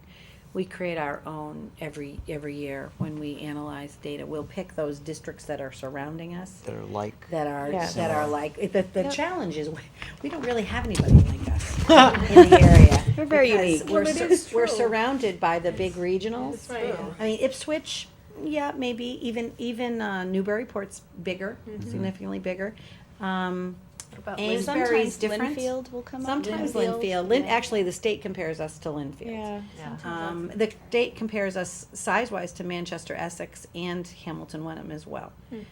Generally, you know, there's, when you compare the list of 11 or 12 districts, they also put us with Nantucket, which is absolutely crazy, because Nantucket spends about $20,000 a student, because they have to bus they have to ship everything in and out.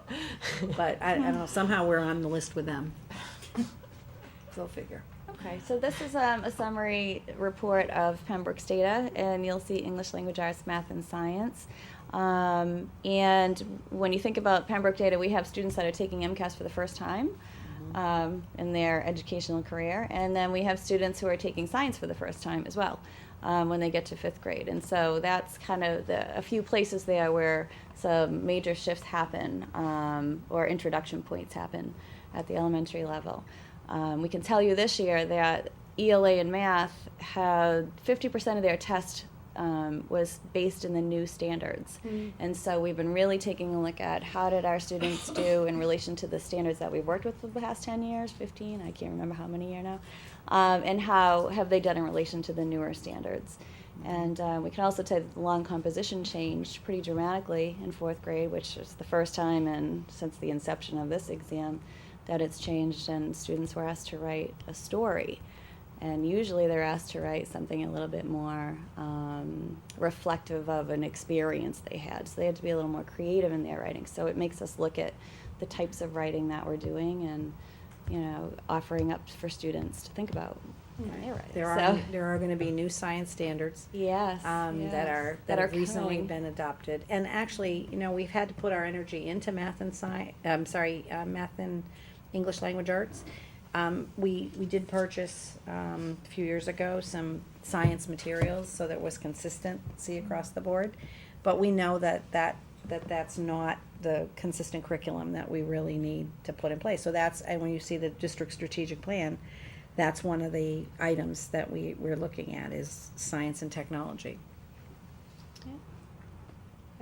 And so this is our middle school data. We have ELA, math, and science data. And the same thread throughout the district. We had some transitions for curriculum frameworks, like 50 and 50 splits in those exams. So we're taking a look at the test and the item analysis, and even all the way down to the student level to figure out how did students do when it came to open response writing or long composition writing or short answer writing for math or geometry or ratios and proportions. So we're really trying to take a look at the breakdown and how the students did within the breakdown. So I think the other thing too is, the tests is different, obviously, and the tests are developed by teachers.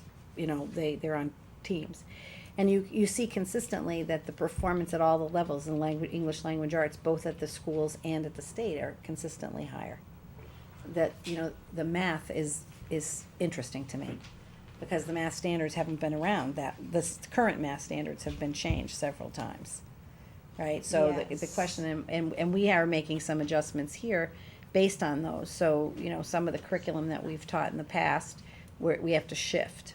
So a lot of the shift has happened for math down from almost high school to grades 3 through 8. Yeah. So the shift has really been this downward slope where we're asking more of students, and we're asking them to retain a lot of the work that I think that we teach in the upper elementary grades in our lower elementaries. So That lower chart with the science and technology, that's really powerful.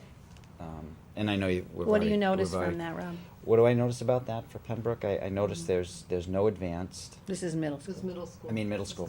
There's no advanced. The needs improvement is way up there, and it's pretty clear that there's something that's. It almost says to you there's something missing. There's definitely a component missing to that curriculum, and we need to put a finger on what that is.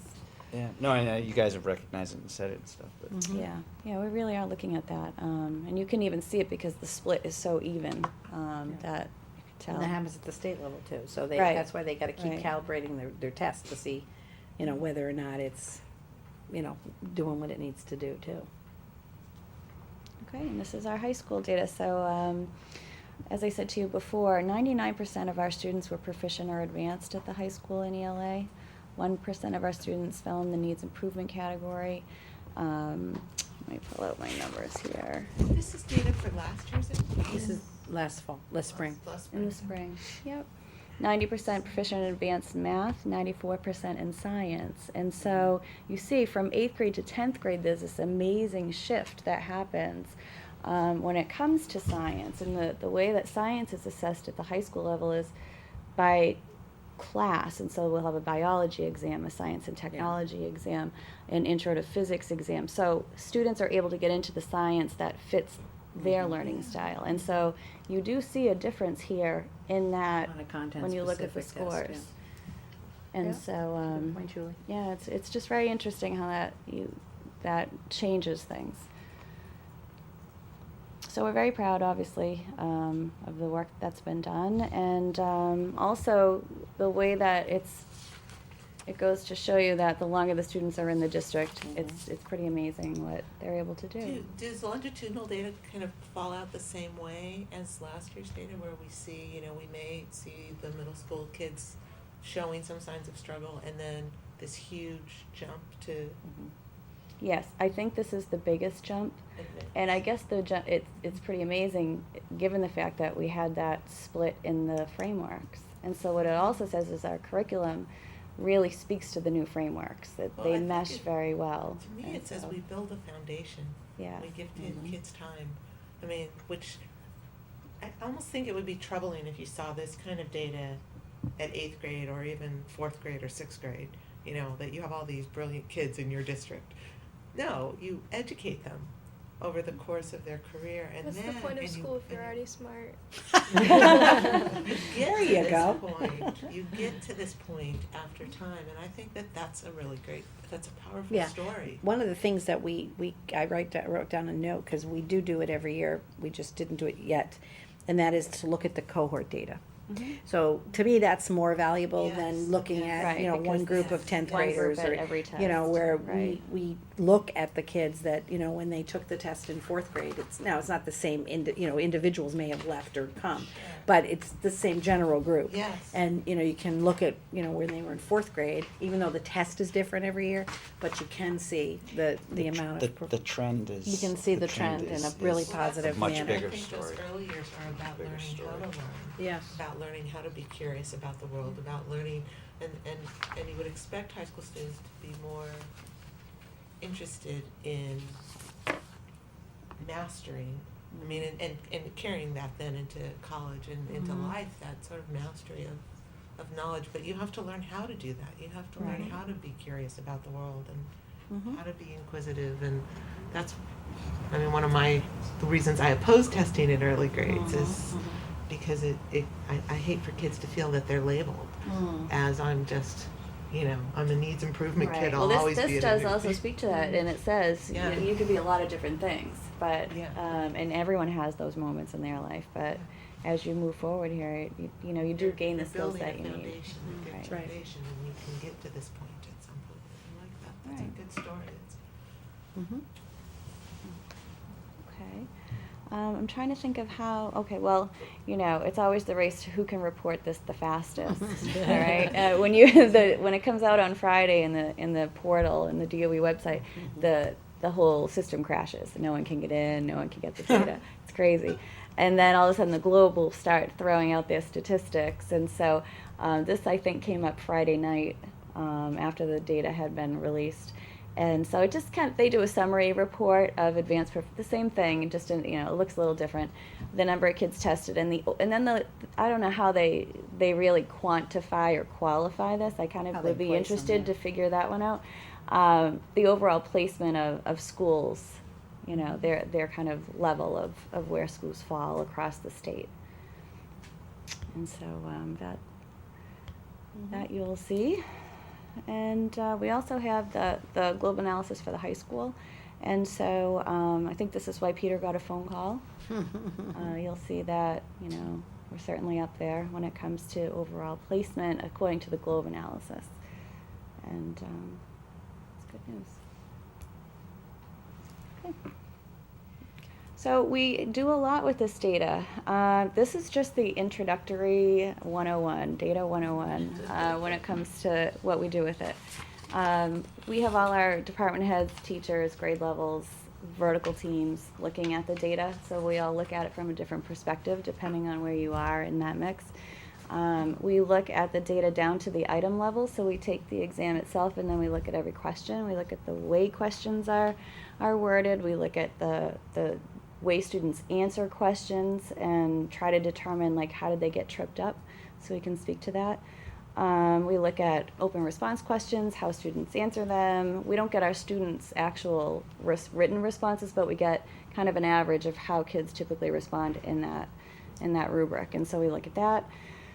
And then we use a lot of that data to determine course changes. You know, what things do we need to add into science? What things do we need to add into math? Where do we make the shift when it comes to number sense and geometry? How do we make sure that that's being done at the grade levels that we need it to be done in?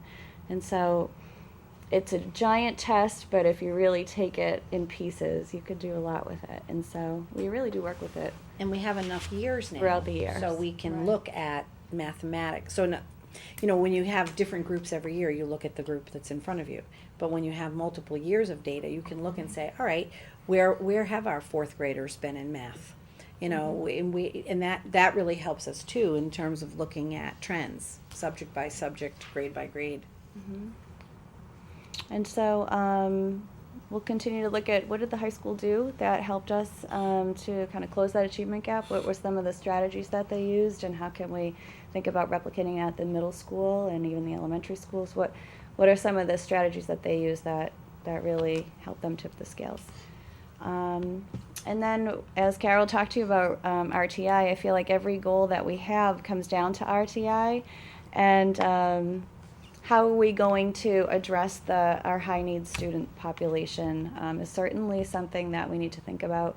But also, how are we taking our students who are scoring and just hitting the top off of this thing? What are we doing with them as well to make sure that we continue to challenge them in the work that they do over the course of the year? So it's a lot of interesting thoughts and conversations that will be had. Are you feeling like things are trending up? I am. I'm very interested in the way that the schools and the kids are responding to the new frameworks, because we're still aligning our curriculum to it. And so it's really interesting to see how well kids are doing in the new frameworks, given the fact that we haven't completely aligned yet. It's pretty interesting. So I find that really positive, because what it says to me is we don't subscribe to one theory. We're open to a lot of things, and a lot of the work that we do is targeting the expectations of these frameworks that are supposed to be more expansive than the ones that we've been working with before. So it's good news. What would be your biggest concern My biggest, I wouldn't say what's my biggest concern, because I think I know where we're going to go with this. I think what my question is how are we going to do that? How are we really going to get down to the student level to get every student what he or she needs in order to be successful and feel confident about the work that they have to do? I think that's what I'm thinking about. So the question that you're saying is about how you reach every student? Is that what I'm hearing? Okay. Yep. Right. And Because that's I think sometimes a moving target. Well, I think for many years we kind of take this stuff and we look at it at the surface, but then we don't look at how the kids interact in that. Like what's happening over time with the student, and is this a consistent trend with the actual student, or is it just a consistent trend in the test? Those are two very different things. Profile of a student That's That's what I'm doing now. That I think is the interesting thing, Yeah. and that's why part people of, are so tired of my emails. that's part of our whole But goal so that when you with bring RTI. us- It's not just MCAS, Yeah. right? So Right. we create this assessment map. We say, what assessments are we giving, and really what's the purpose of it? What does it tell us? And then what's the benchmark we're trying to hit? So it does allow us to create a profile for a student, not just look at one data point. right? That So was that's- actually one of my questions. Do you yeah. do some analysis comparing MCAS scores to the actual grades? Like, do you have students that Who needs score well but improvement? hit needs improvement? Well, I was thinking the other way, Oh, needs okay. improvement, but maybe they make honor roll, or, I don't know. We do. We and not very many on either spectrum. But I would say sometimes you tend to see that in a bigger urban district. I think we saw that a lot more at the beginning. When of people didn't know MCAS, what to expect Because people from would us, ask us, how come my kid they could be just- getting an A? And there needs Right. improvement on MCAS. But I think as the teachers have, and the schools have aligned their curriculum more to the standards. So in other words, if you're teaching programs, and teachers are sending out tests around the program, and the program isn't lined up to the standards, it would make sense that the students would do very well on what you taught them in the program. Right. But if the test is something completely different Right. format, completely different level of questioning and understanding, there's gonna be a disconnect. So as we have worked really hard to try to make sure that our curriculum and our unit plans and the things that we're working, our courses, and grade level units of study are aligned to the standards first, and teachers are aware that you're really teaching the standards. You're not teaching to MCAS, you're teaching the standards. And if you're teaching the standards, then the MCAS should be easier for you. I remember freshman year when I took the biology MCAS, I came from a Catholic school, so I never took like any MCAS sort of thing. So I remember as we started to get closer to the bio test, my teacher wouldn't say, so we're going to learn this because it's on the test. It's we learned our lesson. How does this relate to the MCAS test? How can I use this to help me? Like, it was just incorporated within our lessons. So it was very good. easily, so it didn't feel Yeah, and like I think it there's was- still Right, it wasn't some like, oh, anxiety MCAS. on the part of kids around MCAS, but I think the principals would tell you that now it's sort of become just kind of how it happens in May, right? This is what we do in May. I think it's interesting to note too, that current 10th grade class was when you and I first came, and that was, parents were very concerned about that Very interesting. Do you third remember grade. that, the We Stand had Up to for have- Georgetown group? Yes, That's a good point, Donna, I hadn't thought of that. The parents were very concerned about that. The When I MCAS. first came here, the first thing that I heard was there's 75% of the students in 4th and 5th grade on the MCAS and needs improvement or warning. And there was a big cry of concern on the That part was of good to parents, remember? that was good Yeah, to that's remember that. great, Donna, I had forgotten that. But, I think now, it's not, we're not looking at that. So when you say, do we see positive trending up? Absolutely. Are we where we want to be for 100% of the kids? No, we're not. But I'm not sure you ever get there, right? We're not building widgets. That's not like, this is what the ideal looks like. We take students from wherever they are and work as best we can with them. But I think the work we've been doing to coordinate and to be consistent and trying to, and I think it's great, Mary Beth, that you see that as a student. Yeah. That you feel like it's more embedded now as opposed to something that's, okay, now we have to take this test that doesn't have anything to do with what we've been really working on for It a was while. very much incorporated. Yeah, every that's day. great to hear. Mm. That's great to hear. That was a great presentation, and it feels, as a parent in this town, not as a school committee member, it feels really good to hear what I'm hearing. I'm so glad. It feels good to say it. It really does, because there are moments where you're just not sure how this is going to turn out. So I'm thrilled too. Yes. It makes me want to send my kids to Georgetown. Yeah, well, Julie's looking for a school choice spot at some point for her In a child. couple years. Well, thank you, Julie. Thank you. Thank you. Guess we go. Thank you, everyone. Oh, my goodness. Yes, it's a lot of hard Yeah, work. everyone. Really. Thank you, It's- everyone. You must be very proud. We I are. just feel very good about your work. No, that's a good PR, public relations. That's correct. Okay, does anyone have any questions about the superintendent's information provided in the packet? Oh, I just want to talk about the topics. I just want to draw people's attention to that, Okay. if they haven't already taken a look at them. I saw that, that's very helpful. Yeah. Well, I tried to break it down into priorities, and try to distribute it. We may still need to shift some things, we need to shift some things as the year goes on, because some of these are pretty hefty.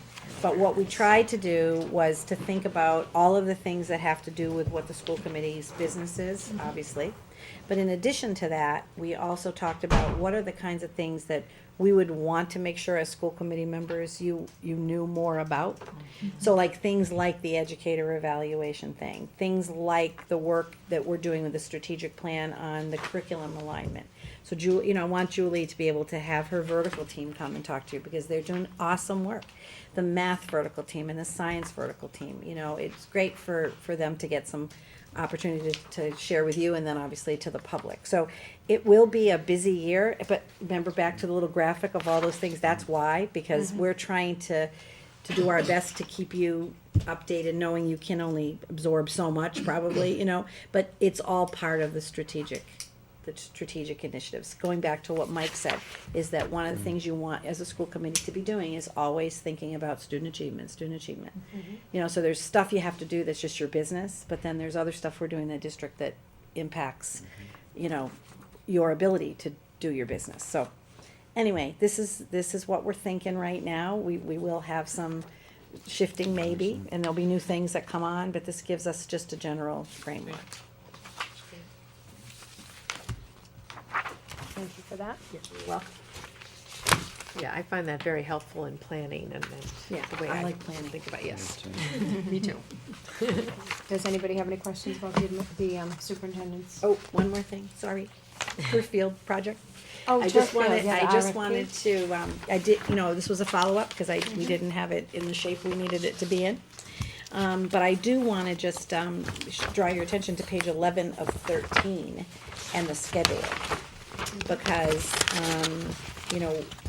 we're gonna come back in October. I'm thinking it's the second meeting in October, I should look at my little cheat sheet here. Yeah, and it's the selection of the turf designer, cause that's something that you'll have to do.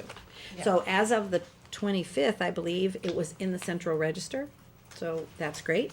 So now it's out there for people who might be interested, and we'll start, hopefully, Joan said she had 13 phone calls. She did, how interesting. Just since That's yesterday? interesting. Yeah, it just went in, yeah. Wow. Yeah, so, here's, kind of what we're looking for a timeline with the project starting. So I April know 1st. right now that I won't be at that meeting on the 24th. Okay. Just make sure you As have- long as there's a quorum. Yeah, just, We definitely need that. anybody else know they're gonna be? Yeah, is there anybody else that knows now that that's not gonna work for them? All right, well, thank you, be sorry there. Barbie, I, Well, but the fact that you brought that up, before I forget, there's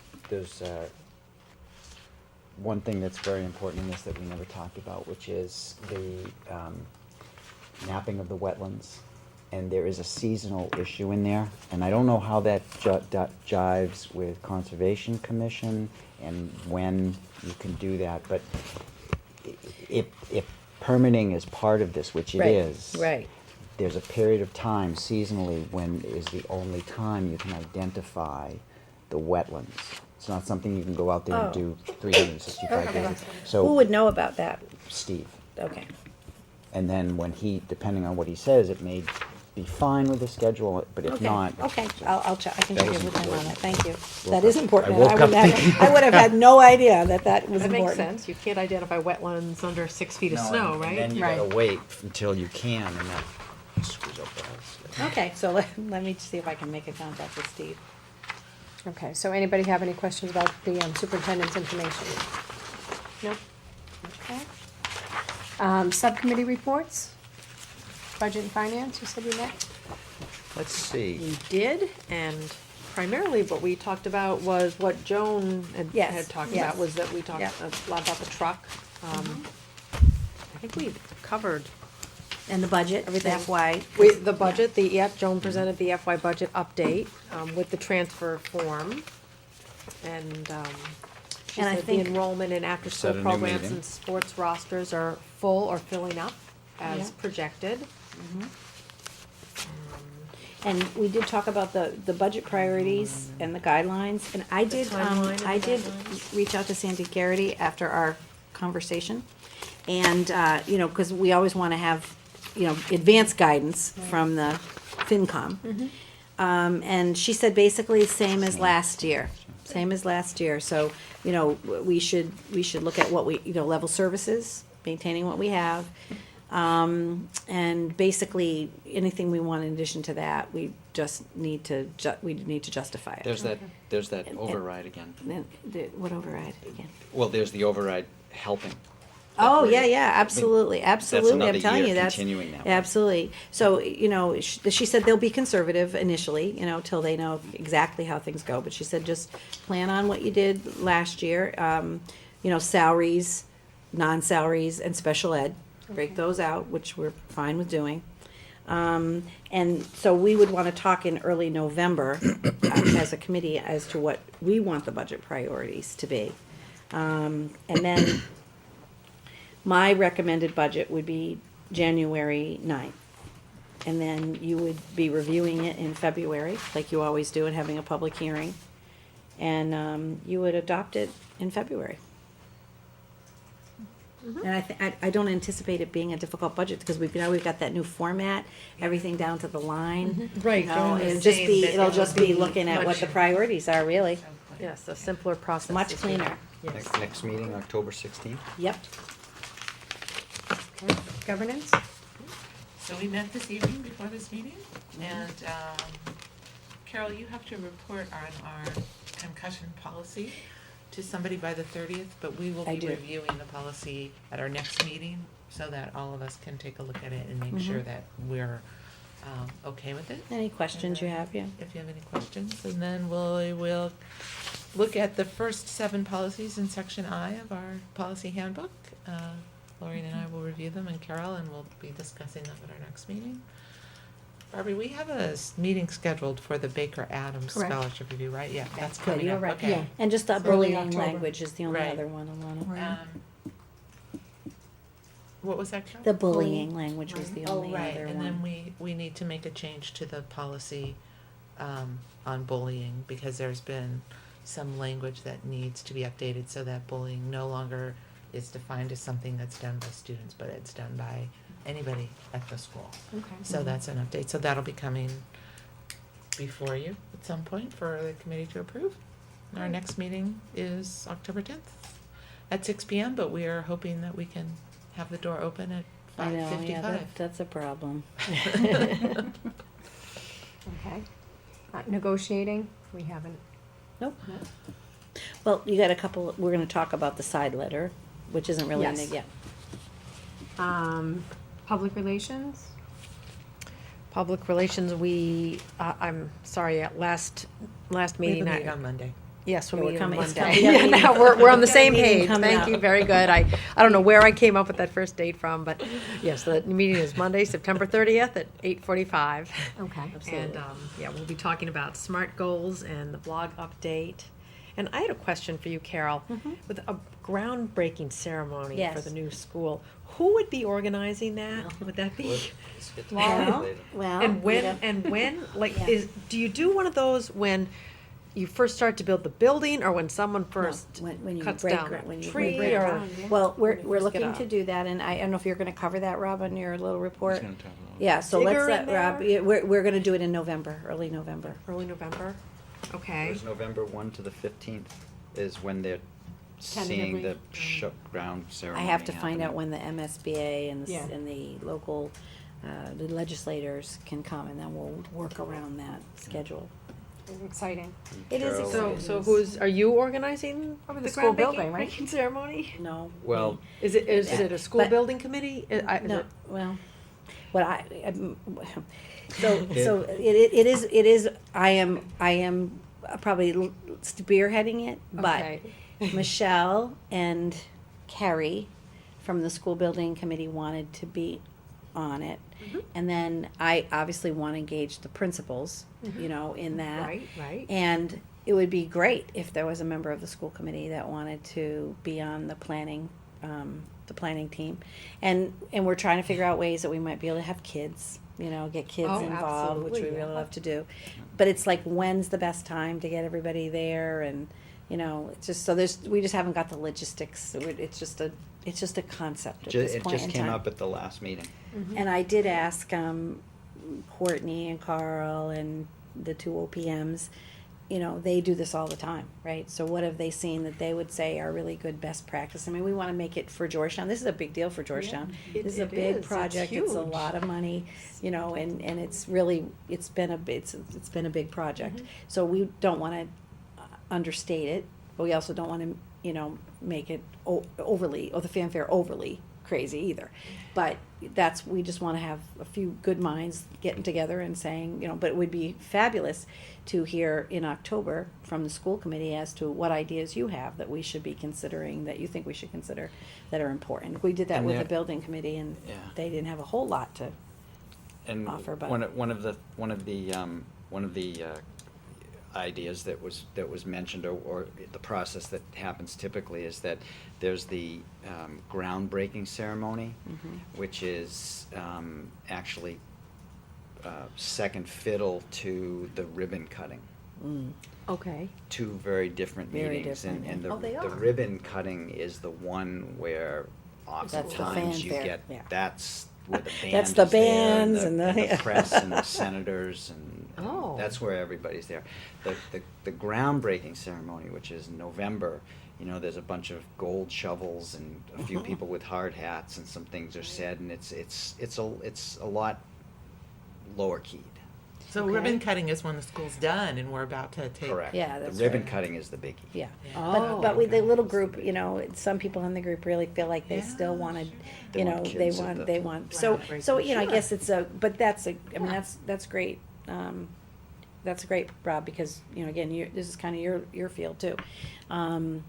So we will have to take all that into consideration, but, you know, as I said, we don't wanna go crazy, but at the same time, we don't wanna understate the importance of it, so something nice and tasteful and celebratory, you know, will be great. Yeah, Well, absolutely. If you're looking for someone to be on a planning team, I'd Okay. be happy to do that. Alrighty. Well, we'll keep you in the meeting loop, If and you don't can, need me, you know, you're if it's fine. Okay, and the safety committee hasn't met since our last meeting, correct? That's right. Okay, and school building? Well, so we selected the general contractor. Oh, great. BRAIT, Break Builders, at 32.9 million, which is 3 to 4 million below the original estimate. How much? 3 to 4 million below the original estimate. And where are they from? Marshfield. Yeah, right, Marshfield, you're right, yep. 3 to 4 million under. So now we're gonna switch to monthly meetings. The next meeting is October 15th, and the committee meets then once a month, and those meetings are, all the design is done, all the Great. design work's done. And, So that must be good for you guys, once a month from a lot of Oh, yeah, from every 2 weeks, Yeah, I'm really happy that the design is done. So it's moving ahead, and it's gonna be a great project in the end. There are some, to the school and the school district, there are some maintenance issues that are gonna come forward that we're gonna have to address with emergency access lane and some other stuff. But we'll cross that bridge when we get to it. Yep, and we have to continue to talk with the town, you know, regarding the maintenance of roads Who's and taking all that care. kind of stuff, you know. You know, so I'm sure we'll work out something that'll, But that was a big meeting. that was a very important meeting. Very exciting stuff. Thank you, Rob. Thank you, that's great. Okay, no old business? No old business. New business? I'm sorry, could I just speak about the CPAC meeting that we had? Sure. I mean, just being the school committee CPAC liaison, We get a start. The, there was for the first CPAC meeting of the year was on September 24th, and there were quite a few staff members there, and parents as well. And we got a really interesting, we talked a little bit about the direction of special education for the year, but since, I'm not sure, who's the new special education coordinator at Pembroke? She's not Her here name, yet, no, her or- name is Sandy O'Connor. Sandy O'Connor was there, right? And she showed us this amazing robot. It's a Aldebaran robot as a teaching tool, and it's there have been a lot of studies that show that it really helps kids on the autism spectrum as well as at all different age levels and grade levels and all kinds of uses for this $17,000 robot that she has from from where she was at, and not that we would have that right away or anything like that, but it's just something to think about going forward, how robots could be used. And So she had that at her previous district? yes, And so she we got a very, is it's been on the recommend she- Today Show as Yeah. something. Don't you remember the days of George Jetson? And you thought how far away that is, but then if you stop and think about it, you got watches that you can, that do everything. You got big screen TVs, you got microwave up. I mean, and now we got robots They play doing all games kinds of with the things. kids, and the kids get all I excited. want a flying car, that's what I'm with them, waiting so for. it was very interesting. You and my Anyway, daughter. it was a nice welcome to the new year CPAC meeting, so. That's nice. I'm looking forward to meeting her in her the upcoming meeting that she'll be coming. Yes. I've never met her before. So- Oh, I'm very. Who's it, Shelby? Oh, Yes. yes. Oh, That Shelby yeah, I coming think we in should bring, October. at the same time we bring Shelby, I think we should bring the new facilitator. So you can, the new special ed coordinator for the elementary, Pembroke. so you can meet her as well. Yes. Sandra. Yes. Is it, what, October 24th? I don't know. We Work have for to- Yeah, because the 10th didn't work for The her, 10th didn't correct? work for her, right. Oh, it didn't work for her? No. So Right. you're moving, so we're So moving Can we move her to Yes, October of course. 24th? Oh, good, great. CPAC president, move her over there. Okay, And you'll reach out to Sandy. Ms. O'Connor. great, So on the 24th. thank you. Thank you for that update, Pam. Okay, new business, the mentor coordinator. Yes. All right, so this one's easy.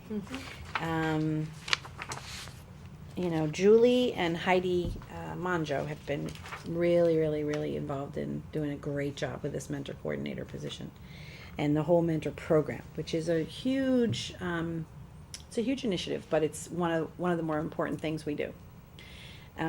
Because there's a lot of data that talks about how the first 5 years, new educators leave the profession. So, and this is kind of what you're interested in, this whole not only renewal but retention. And so Heidi, because of the fact that she's now in an administrative position, she's not able to continue to lead the program because it actually is listed in the teacher's contract. But we're so lucky because we have this teacher who's high energy, just really, really psyched up about this, who's, very interested in kind of assuming some leadership opportunities. And we don't, other than if you're gonna be a vice principal or you're gonna move in a small district, you don't have as many. So we're constantly looking for, like the Julie Lamoldi position, what are places where we can take advantage of some of the skills of our people and really benefit the structure of the district and give them an opportunity for leadership. So this memorandum we have to do because it's not listed in the contract at the stipend we'd like to pay. Julie could fill you in on specifically why we think the $500 is warranted if you have questions about that. But there's no doubt that this is a very big position. There's a lot to it, and $2,000 isn't. When I think about what we pay some of our coaches, so this is really nominal. But we don't have a funding source other than the $500 that Julie, and Julie's grant is not that big. So by some redirection of some funds within that grant, I feel we can come up with the $500 and then make this a $2,000 position. But because it's outside of the contract, we do need your approval. And Joe's obviously on board with it. He signed it, Barbie signed it. But we just want it to be a vote of the committee as well. Does anybody have any questions about it? No. Before we make a motion? I was surprised, Carol, at just how many new faculty members we have this year. Yeah. Is that typical, or was this? Yeah, it varies, but, this year, we had a number of people who were, we had a couple of retirements, so that was part of where some of that came from. And, there's some positions that people, they shop, right? So they look and say, well, I can make more money and I'm closer to home. Right. Sometimes we can't help that. But I didn't feel, because I keep a pretty good handle on, why are people leaving? I didn't feel like people left because they were unhappy or the district didn't meet their needs. They had personal circumstances that, they thought were important. Plus, we did hire a couple of different positions. Like we added remember the 6th grade, special ed teacher? You know, we had several of our special ed, like our compass teacher, she went to Newburyport, so we had to hire a replacement for her. So mostly the specialized special ed programs were where we saw quite a bit of transition. But we also added a reading specialist, remember, at the high school. So some were, it was a combination of new positions. But the stability of the administrative team was great, because that's where we've seen, you know, some turnover in the last, 7 to 10 years, so. But it also speaks, I think, to the need of the mentor program. Absolutely, it does, absolutely. People coming on board, so, Yeah, yeah. Plus, our classes got bigger, so there were pieces of people, like we had to hire a .4 this, a .6 this, and in some cases, we could hire a 1.0 by putting it part middle school, part high school. So some of that had to do with just the fact that we were accommodating for the changes in size of classes and grades. And I just want to make sure you see this before we close, because I was going to mention it when the PTA is part of the whole, parents supporting the schools, but then I didn't want to take away from the PTA and the, those groups as well. But I did want to make sure that we acknowledge that the GEF, also a very strong partner of us, did their Links for Learning the other day, and I did go over and I enjoyed the. Did you play? No, these are people who shoot like 12 under par. I mean, one year, Peter, me, and Donna Tanner, and one of the middle school assistant principals did it. And the nice thing about it, it's a scramble, so, occasionally you might be able to shoot a decent shot and help the team. But Peter and Donna are phenomenal. I could help occasionally. I had more fun than anything else. And the other woman who was with us, she went to mini golf all the time, so she could putt like crazy. So, we had fun, and I was so excited, we were under par by one. And then you come in and all the other people are -10, -11. Oh, well, I had a too bad they didn't give a prize for like the lowest score, but it was really fun. But anyway, they raised $10,000 in one day for the schools. There's a really nice article in the paper about it. So I just want to acknowledge, the planning group and all of the work that was done. Any of these events, I mean, those of you who've been on PTA and other organizations, that these are not little events, and so anyway, I just want to acknowledge that $10,000 is a great amount for one day. Sure is. Good job, we appreciate your support. Yes, we absolutely do. Do we need a motion for that? Yes. stipend? Yes, you do, you have to vote on it. Yes. So the chair will entertain a motion to approve the mentor coordinator side letter of agreement as presented. So moved. Second. Any questions? All in favor? Aye. Okay, meeting to adjourn 9:12. No executive session. No executive session. Okay. All in favor of adjourning? Aye. Aye. Thank you, good night. Thank you, good night, everybody.